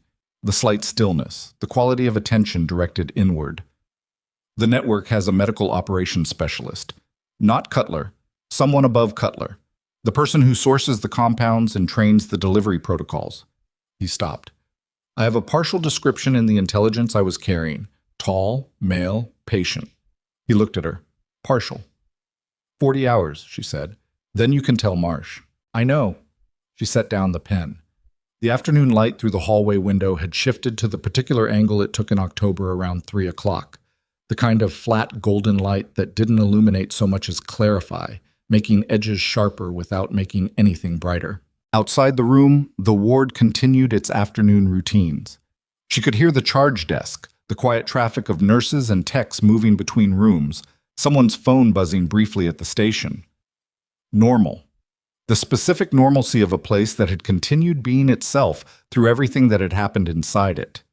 She was returning the chart to its hook on the wall when Rask opened the door. Her expression was the one Mara had learned to read over the last 14 hours. The compressed efficiency that meant information, and the specific quality of the compression that indicated what kind. "We have an identification on the second individual in the parking structure footage," Rask said. "Facial recognition from the federal database came back 20 minutes ago. Marsh asked me to tell you directly." Mara waited. "His name is Gideon Farr. Former military physician. Medical discharge in 2018 for conduct violations. The record was sealed, but we pulled it. He's been on a monitoring list for the last 18 months as a person of interest in 2 separate cases involving targeted intelligence operations." She paused. "He's also listed in Taft's preliminary intelligence summary as the network's medical operations specialist." Taft had gone very still in the bed.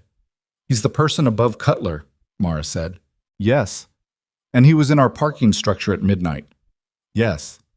Rask's voice hadn't changed in pitch or speed, but something in it had acquired weight. "And he's not in federal custody. Cutler is, the 4th floor contact is, Weil is." She looked at Mara steadily. "Farr is not." The ward outside was quiet. The afternoon light continued its flat October angle through the hallway window.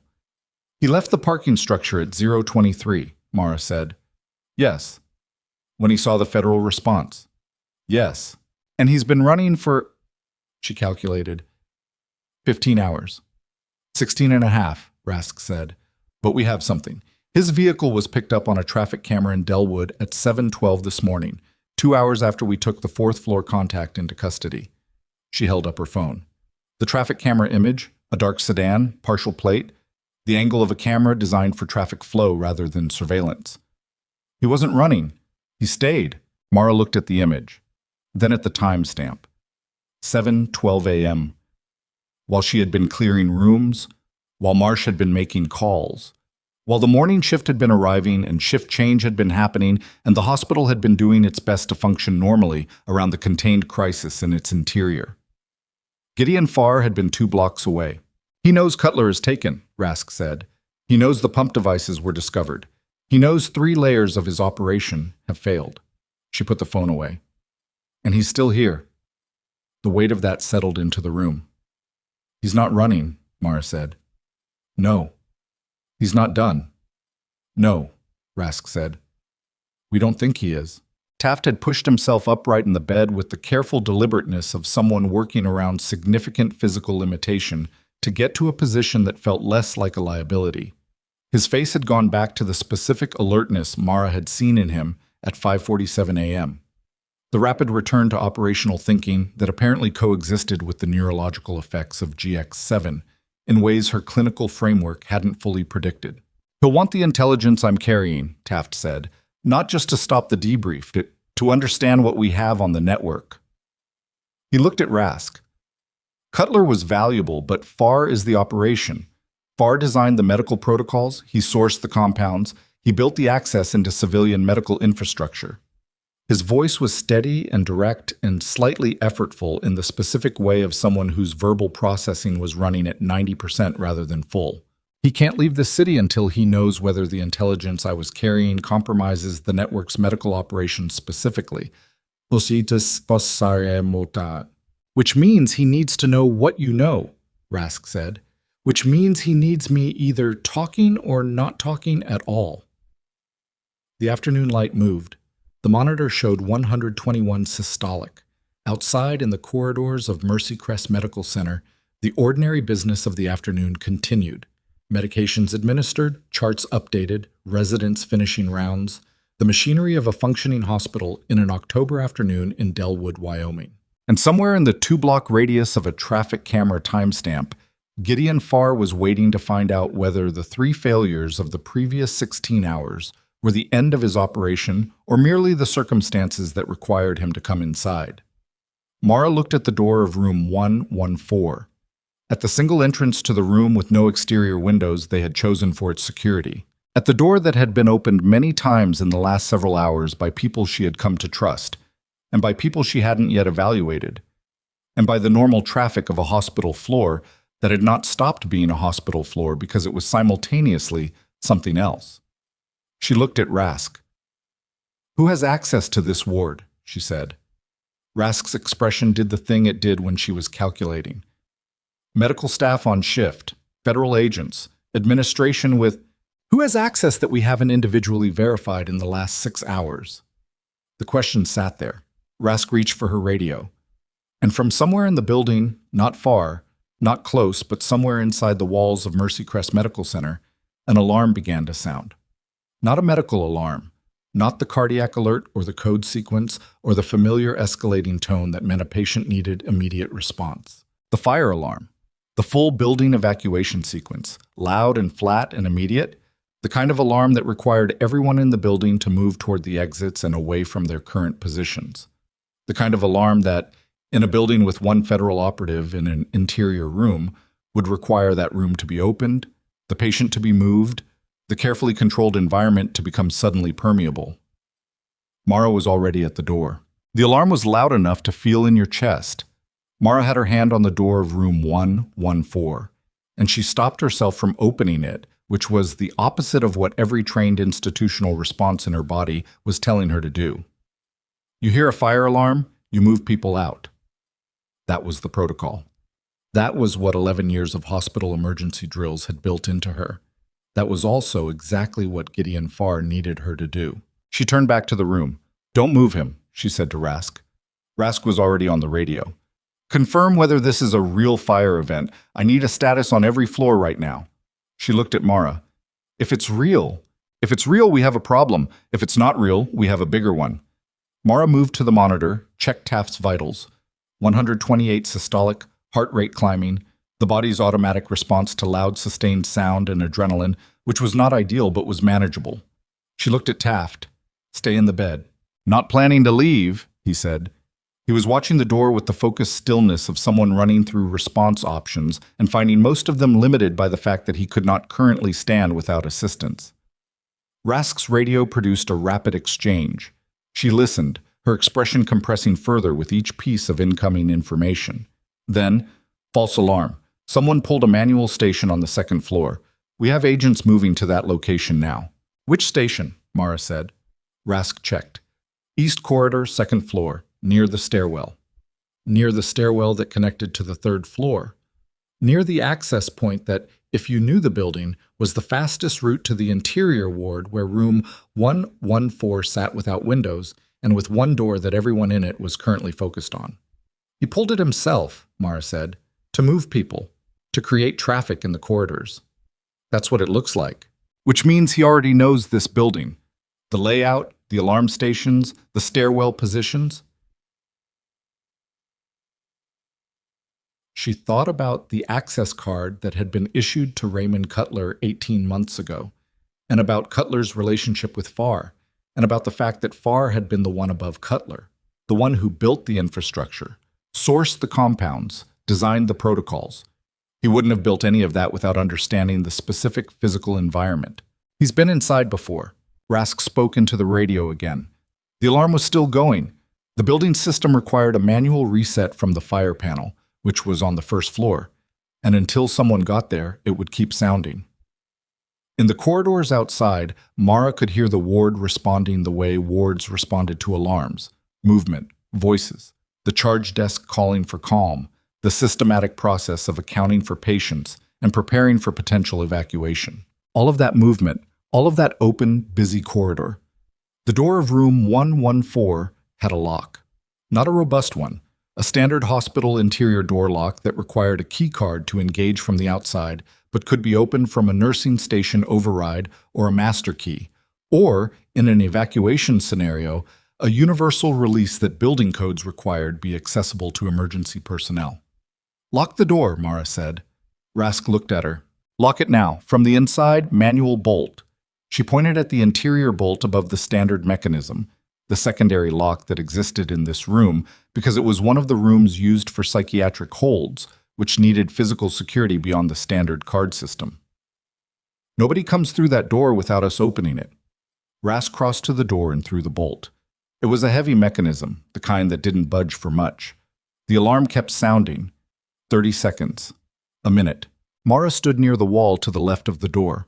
Not in front of it, not directly across from it, but to the side where she wasn't the first thing visible when it opened, and where she had a direct sight line to the room without being centered in it.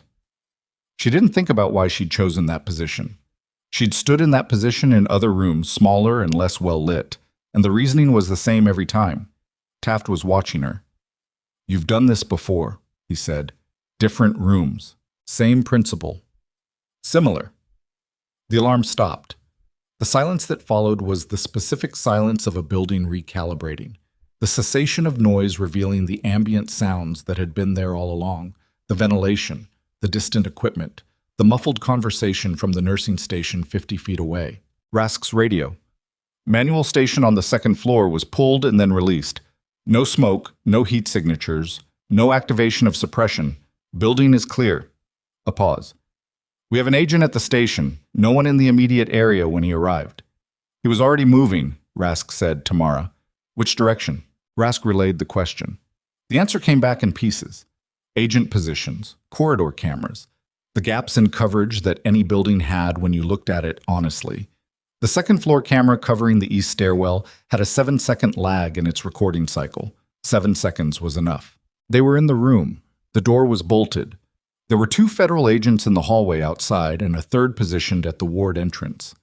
Gideon Farr was somewhere in the building, and he knew which room they were in, and he knew the building, and he had been planning this since at least 6:53 the previous morning when the relay went dark, and he understood his primary and secondary protocols had both failed. Mara thought about what she knew about Farr from the 30 seconds she'd had to process it before the alarm sounded. Former military physician. Medical discharge for conduct violations in 2018. Medical operations specialist for a network that designed attacks to look like medical events. A man who understood hospitals not as institutions he'd worked in, but as systems he'd studied the way someone studies a mechanism they intend to use. She thought about what he needed. Not to kill Taft outright. The compromised pumps and the GX7 had been the clean options, the ones that left nothing traceable to him specifically. Those were gone. What was left was uglier and more direct and would not leave him the same clean exit. What he needed, if he was still inside the building, was information first. Confirmation of what Taft had been able to debrief before the neurological effects set in, what the federal team had extracted from the operation, whether the network's medical infrastructure was compromised or still usable. He needed to know the scope of the damage before he decided whether to run or to try to manage it, which meant he wasn't coming through that door with a weapon. Not first. She looked at the ventilation shaft above the bed, the same one that had been checked and cleared at 6:20 a.m., cleared 6 hours ago. "Rask," she said. Rask was already looking at it. "The agent who cleared it this morning," Mara said. "Which agent?" Rask's expression did the compression thing. She got on the radio, asked the question, waited. The answer came back, and Mara watched it land on Rask's face in the specific way that bad answers landed on the faces of people who were very good at controlling what they showed. "Agent Darnell cleared it at 06:21, Rask said. "He's been with the team for 14 months. 14 months. The same timeline as Taft's operation. The same timeline as Cutler's departure from Mercy Crest. The same timeline that kept reappearing in the architecture of this thing like a structural element." "Where is Darnell now?" Mara said. Rask asked. Waited. Asked again, different frequency. Silence on the radio. "He's not responding," Rask said. Her voice was controlled, but something underneath it was not. She moved to the center of the room, drew her weapon, and positioned herself facing the ventilation shaft with the practiced economy of someone who had trained for exactly this and was now doing it rather than training for it. Mara moved to Taft. She lowered the bed rail, positioned herself between the bed and the shaft. She had no weapon. She was a nurse with 11 years on this floor, and 12 before that in environments where having no weapon was sometimes just the condition you were working in. The shaft cover was standard institutional, 4 screws, painted over many times, the kind of fixture you stopped seeing because it was always there. She looked at it now. At the bottom left screw, which she could see from this angle, was not painted over in the same way as the others, recently replaced. The paint around it was fractionally brighter. the thread pattern not clogged with the accumulated layers that the other 3 screws showed. Someone had opened it and closed it since the last time the room had been painted. She picked up the IV pole beside the bed. Heavy gauge steel, telescoping, the standard hospital variety. She held it the way she'd held equipment in other circumstances, with the weight forward and her hands spaced correctly. And she didn't think about the fact that she was holding an IV pole because there was nothing useful in thinking about that right now. Rask was on the radio with one hand and her weapon with the other. I need backup at room 114, third floor interior ward, possible ingress through ceiling shaft. Now! The shaft cover moved. It moved the way something moves when it's being pushed from the inside. A fraction of an inch. The screws on the unsecured side lifting. Then it stopped. The 3 of them in the room were completely still. Then a voice came from behind the room's door, the hallway side, a federal agent, sharp and loud. Federal agents, 2nd floor east, subject in custody. The shaft cover dropped back into place. Rask's radio erupted. She listened. Her weapon stayed up for 3 more seconds. Then she lowered it. "They have him," she said. Her voice came out slightly different from usual. A fraction of compression released, the specific sound of a breath that had been held. 2nd floor east. He was moving through the ceiling maintenance access between floors. The 2 agents at the ward entrance tracked him from the alarm station. Mara set the IV pole back in its bracket. She checked the connection at the base, verified it was seated correctly, and adjusted the angle so it was where it was supposed to be. Her hands were not shaking. They hadn't shaken since 2009. Behind her, Taft exhaled. It was a longer exhale than the one he'd released when Marsh told him about Cutler, longer and less clean. The decompression of someone who had been stationary through an event they could not control and had had to wait it out in the specific helplessness of a body that was not yet capable of the response their training called for. "Far," he said. Apparently, Mara said. She moved to the monitor. 134 systolic, heart rate 88. The numbers had climbed during the alarm and were now receding toward where they'd been, the body returning to its baseline with the gradual patience of physiology that didn't rush its own processes regardless of what was happening around it. She updated the chart. Gideon Farr was taken into federal custody at 3:47 p.m. on a Wednesday in October in the ceiling maintenance access of Mercy Crest Medical Center's 2nd floor, which was not a dignified location for the end of an operation that had been built over 3 years and had very nearly worked. He was tall, which matched the parking structure photograph. He was calm in custody, in the way that people were calm when they were calculating rather than resigned, running the variables on what they'd been caught with and what remained deniable. He didn't speak during the arrest or during the transport to the federal holding facility 20 miles outside of Delwood, and the agents who processed him noted that he had the particular affect of a person who had a legal strategy rather than a confession forming behind his eyes. What he hadn't calculated on was the notebook, Raymond Cutler's physical notebook, taken from the motel room on Route 9 East, had 31 handwritten pages. Page 17 had 7 names. Pages 22 through 26 had something more significant, a detailed accounting of the network's medical operations over the preceding 3 years, written in the shorthand of someone who kept records for himself because he trusted himself and no one else with the full picture. Compound sources, delivery protocols, hospital vulnerability assessments for 11 facilities in 6 states, the names of contacts inside those facilities, their access levels, their recruitment histories, what they'd been paid and with what.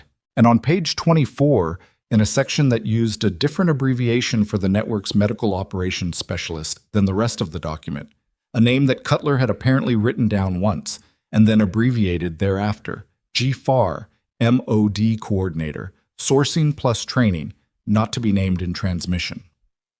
Not to be named in transmission. Cutler had been careful enough to keep Farr's name off any digital record. He'd been less careful with the physical one.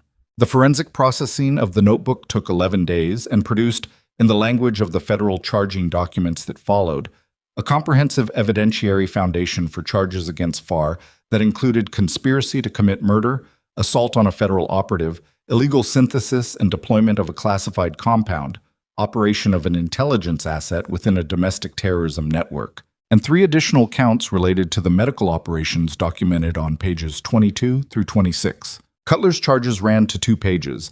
He had cooperated partially, enough to confirm Farr's role in the network, not enough to have materially reduced his own exposure, and the partial cooperation produced a plea arrangement that still carried a 22-year federal sentence, the kind of number that doesn't leave room for optimism about what's on the other side of it. Brandon Weil, the pharmacy tech, was 24 years old and had made decisions that he would spend several years of his life in a federal facility reconsidering. His cooperation was complete and immediate once he understood the scope of what he'd been peripherally involved in, and the cooperation produced a reduced sentence that was still significant enough to mark the end of his life as he'd been planning it.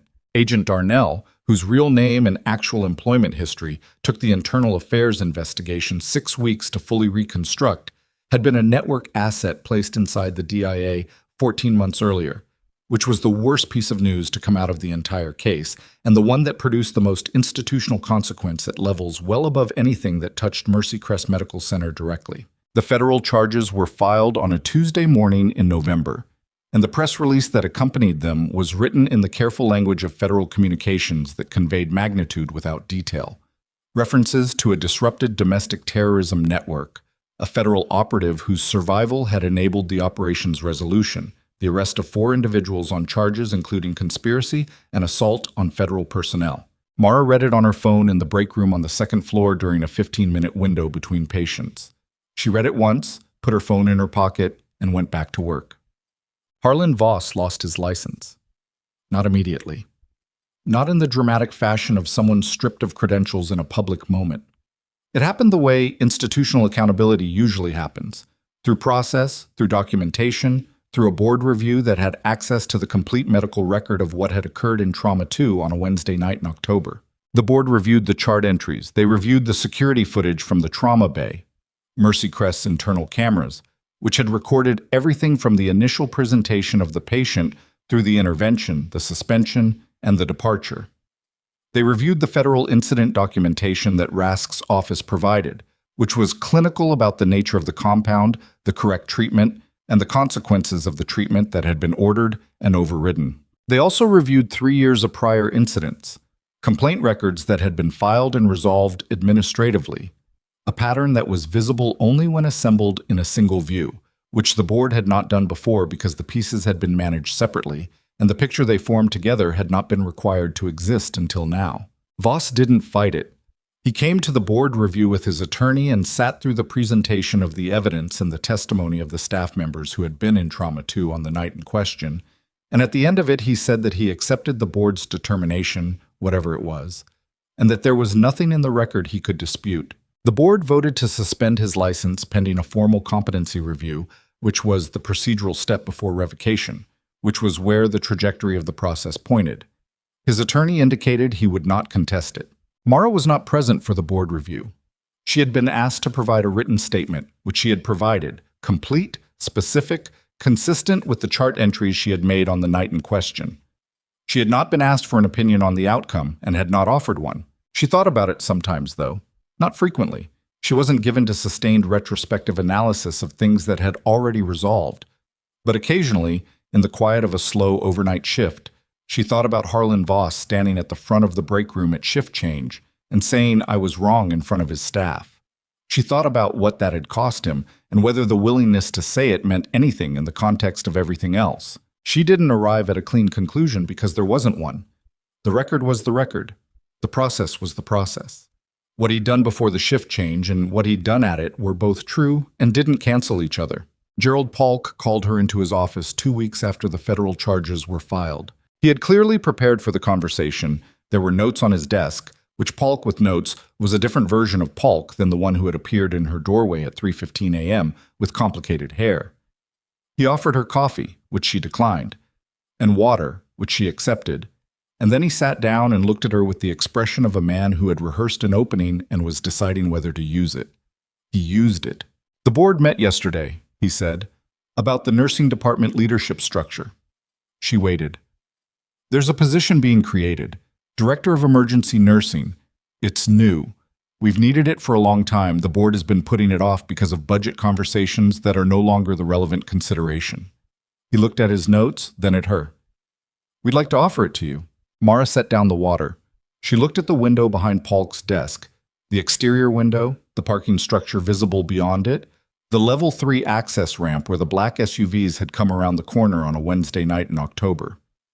"What does it involve?" she said. He told her.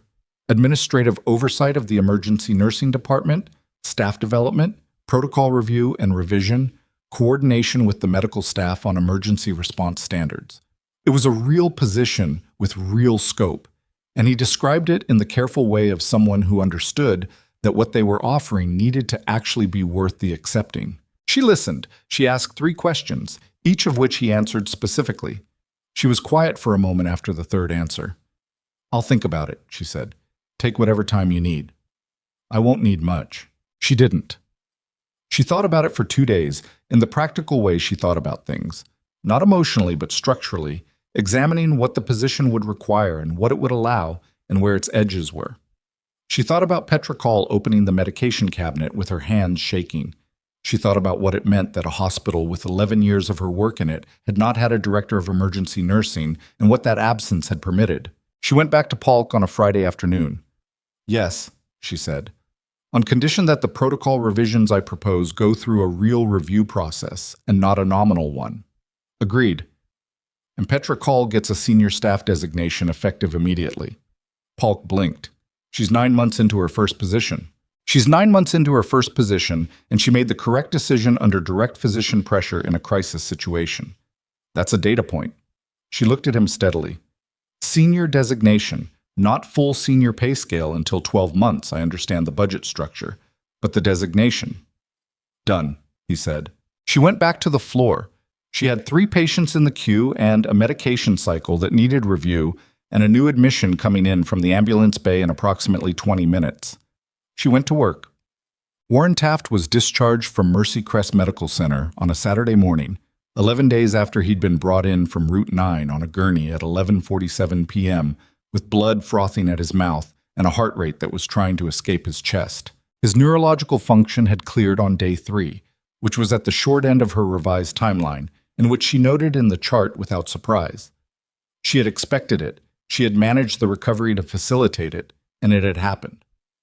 He had debriefed with Marsh and Rask, and a third individual she hadn't been introduced to over the course of 2 sessions on days 4 and 5, and the intelligence he provided had, according to Rask in a brief hallway conversation, significantly accelerated the federal case and produced 3 additional persons of interest in states that were not Wyoming. She was at the nursing station when he came out of room 114 for the last time. He was dressed in civilian clothes, jeans, a jacket, the first time she'd seen him in anything other than a hospital gown.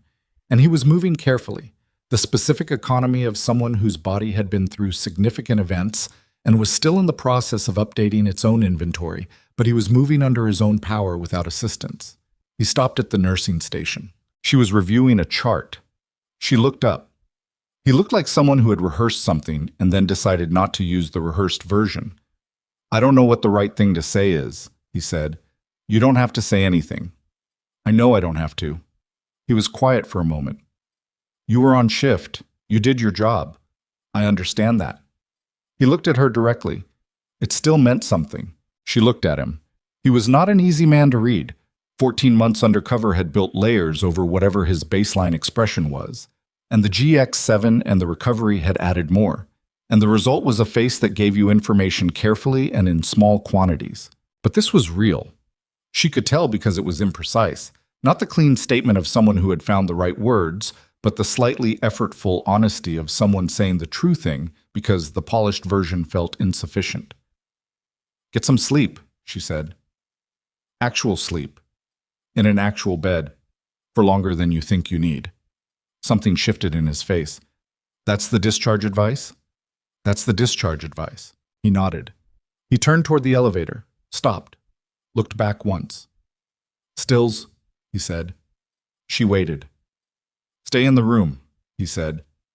She understood he meant the ER, the trauma bay, the specific place where she had been and where the outcome of a Wednesday night in October had pivoted on the fact that she was there.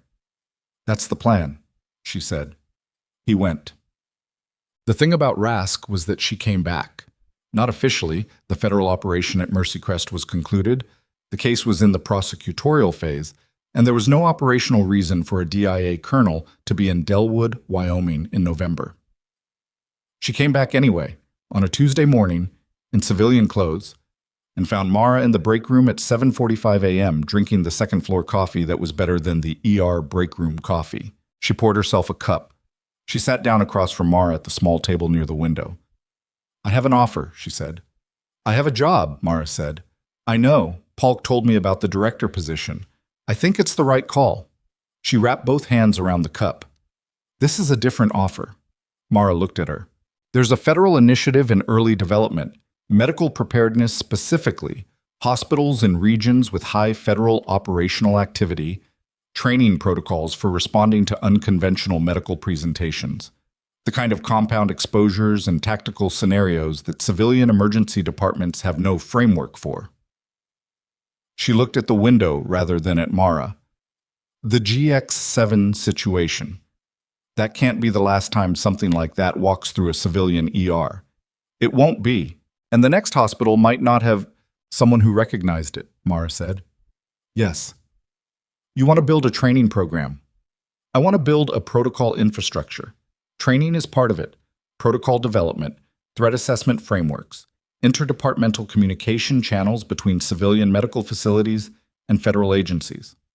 Rask looked at her directly. "I want you to help design it." Mara drank her coffee.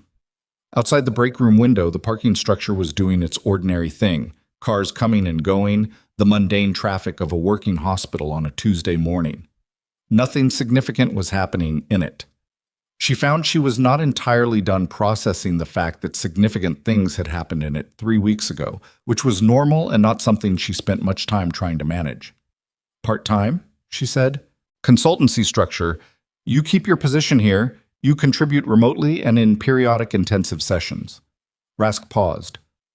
"We'd want your specific expertise, combat medic background, civilian ER experience, the particular combination that made October possible." "October was possible because a surgeon didn't know what GX7 smelled like," Mara said. "October was possible because you did." Rask's voice was even.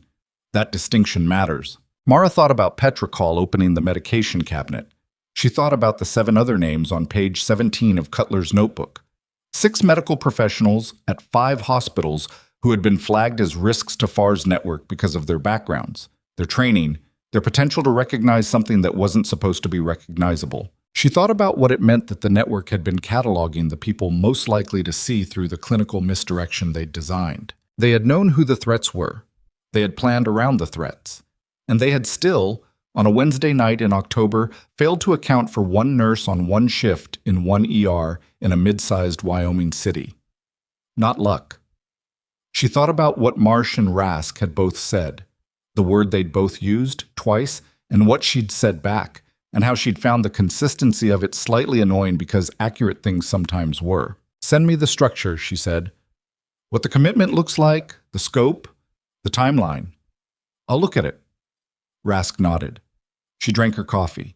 She didn't smile, but the quality of her stillness changed in a way that Mara recognized as satisfaction. The contained version, the kind that didn't need expression because it was sufficient on its own. They sat for a moment in the break room, 2 women who had spent a significant portion of a Wednesday night in October keeping a man alive through means that the official version of events would not fully capture, and drank their coffee without needing to narrate what they'd been through to each other. Rask left at 8:15. She didn't say goodbye. She said she'd send the materials by Thursday, which was more useful. Mara finished her coffee. She rinsed the cup. She went back to the floor. There are things that happen in the rooms of hospitals that don't make it into any official record. The record captures what was administered and when, what the vitals showed, what interventions were performed, and in what sequence. It captures outcomes. It is thorough in the specific way that thorough means covering the documentable dimensions of a situation. It doesn't capture what it feels like to stand at a medication table at 4 a.m, knowing that the decision you made 3 hours ago, the one that cost you your job and your standing and 11 years of carefully built professional reputation, was the right decision. It doesn't capture the sound a monitor makes when a heart rate that has been at 190 and climbing begins to fall, and what that specific sound cost the person who made it happen. It doesn't capture Petra Call's hands on the medication cabinet door. It doesn't capture the thing that moved across Harlan Voss's face at shift change. It doesn't capture Warren Taft looking at the ceiling of a hospital room with whatever he was working through after being told he'd been clinically dead twice in one night. Or the way he said thank you as if the word itself was the most honest thing he had to offer. These things happened. They are not in the record. The record is still accurate. Mara Stills became director of emergency nursing at Mercy Crest Medical Center in November of that year. She rewrote the emergency protocol manual over the following 6 months. Not all of it, the parts of it that needed rewriting. And the revisions she made were specific and procedural and did not include language about what to do when someone tells you you're wrong. That part she left unwritten because it couldn't be written. You either knew it or you didn't. And the knowing of it came from something the manual couldn't teach. She also consulted on the Federal Medical Preparedness Initiative that Rask had described, beginning in January of the following year. The work was difficult and specific and took her to 3 different cities over the course of the first 6 months. And she was bad at the administrative parts of it in ways that required a learning curve she had not anticipated. And she was very good at the substantive parts of it in ways that did not surprise her, but apparently surprised several of the federal medical professionals she worked alongside. At Mercy Crest, the emergency nursing department ran differently than it had before. Not dramatically differently. There was no single moment of transformation, no clean before and after. It ran differently the way things run differently when the person responsible for them has a specific and accurate understanding of what matters and is willing to hold that line without requiring permission to do so. Petra Call received her senior staff designation in November and her full senior pay scale in July, at the 11-month mark rather than the 12, because Paulk and Mara both looked at her performance record in June and agreed that waiting another 30 days was the kind of bureaucratic exactness that served process rather than sense. Petra didn't thank Mara for it. She came to the nursing station the morning after it was confirmed and stood beside her and reviewed the morning patient assignments in the quiet efficiency of someone who was exactly where they were supposed to be, doing exactly what they were supposed to do. This was the right response. Mara had spent 23 years learning that the things worth doing were worth doing regardless of whether the room acknowledged them. She'd learned it in a mountain pass in 2009 with a headlamp and improvised materials. She'd learned it again in a trauma bay in October, standing in front of a medication cart with a syringe of naloxone set aside and a room full of people watching her decide. The room doesn't always see what's happening while it's happening. Sometimes it takes a surveillance camera and a federal investigation and a board review and a disciplinary process for the room to catch up to what occurred in it. Sometimes it never catches up, and the thing that happened exists only in the chart and in the memory of the people who were there. Mara understood this and had made a particular peace with it over the years. Not the peace of someone who had given up on recognition, but the peace of someone who had located their reasons in a different place. The work was the work. You did it correctly or you didn't. The monitor showed what it showed. The chart said what it said. The patient was alive or the patient wasn't, and when the patient was, that was the whole of it. It was enough. It had always been enough. That was the thing she would have said to anyone who asked her. Not about that specific night, but about the whole of it, the 23 years of it, the decisions made in rooms where she was the least credentialed person and sometimes the most competent one. The difference between those two things, credential and competence, was not a gap that anger could bridge. It was not a gap that waiting could bridge. The only thing that bridged it was the sustained, patient, unglamorous work of knowing what you knew and being willing to act on it, regardless of what the room thought. People get dismissed. They get told to stay in their lane, get out of the room, know their place. Sometimes the people doing the dismissing are wrong about something specific. Sometimes they are wrong about something larger. Sometimes you don't find out until later. And sometimes the finding out is public and documented and carries consequences, and sometimes it isn't and doesn't. What you do with the knowing before any of that, in the moment when it's just you and what you can see and what the room is telling you and what the truth actually is, that is the only thing you can control.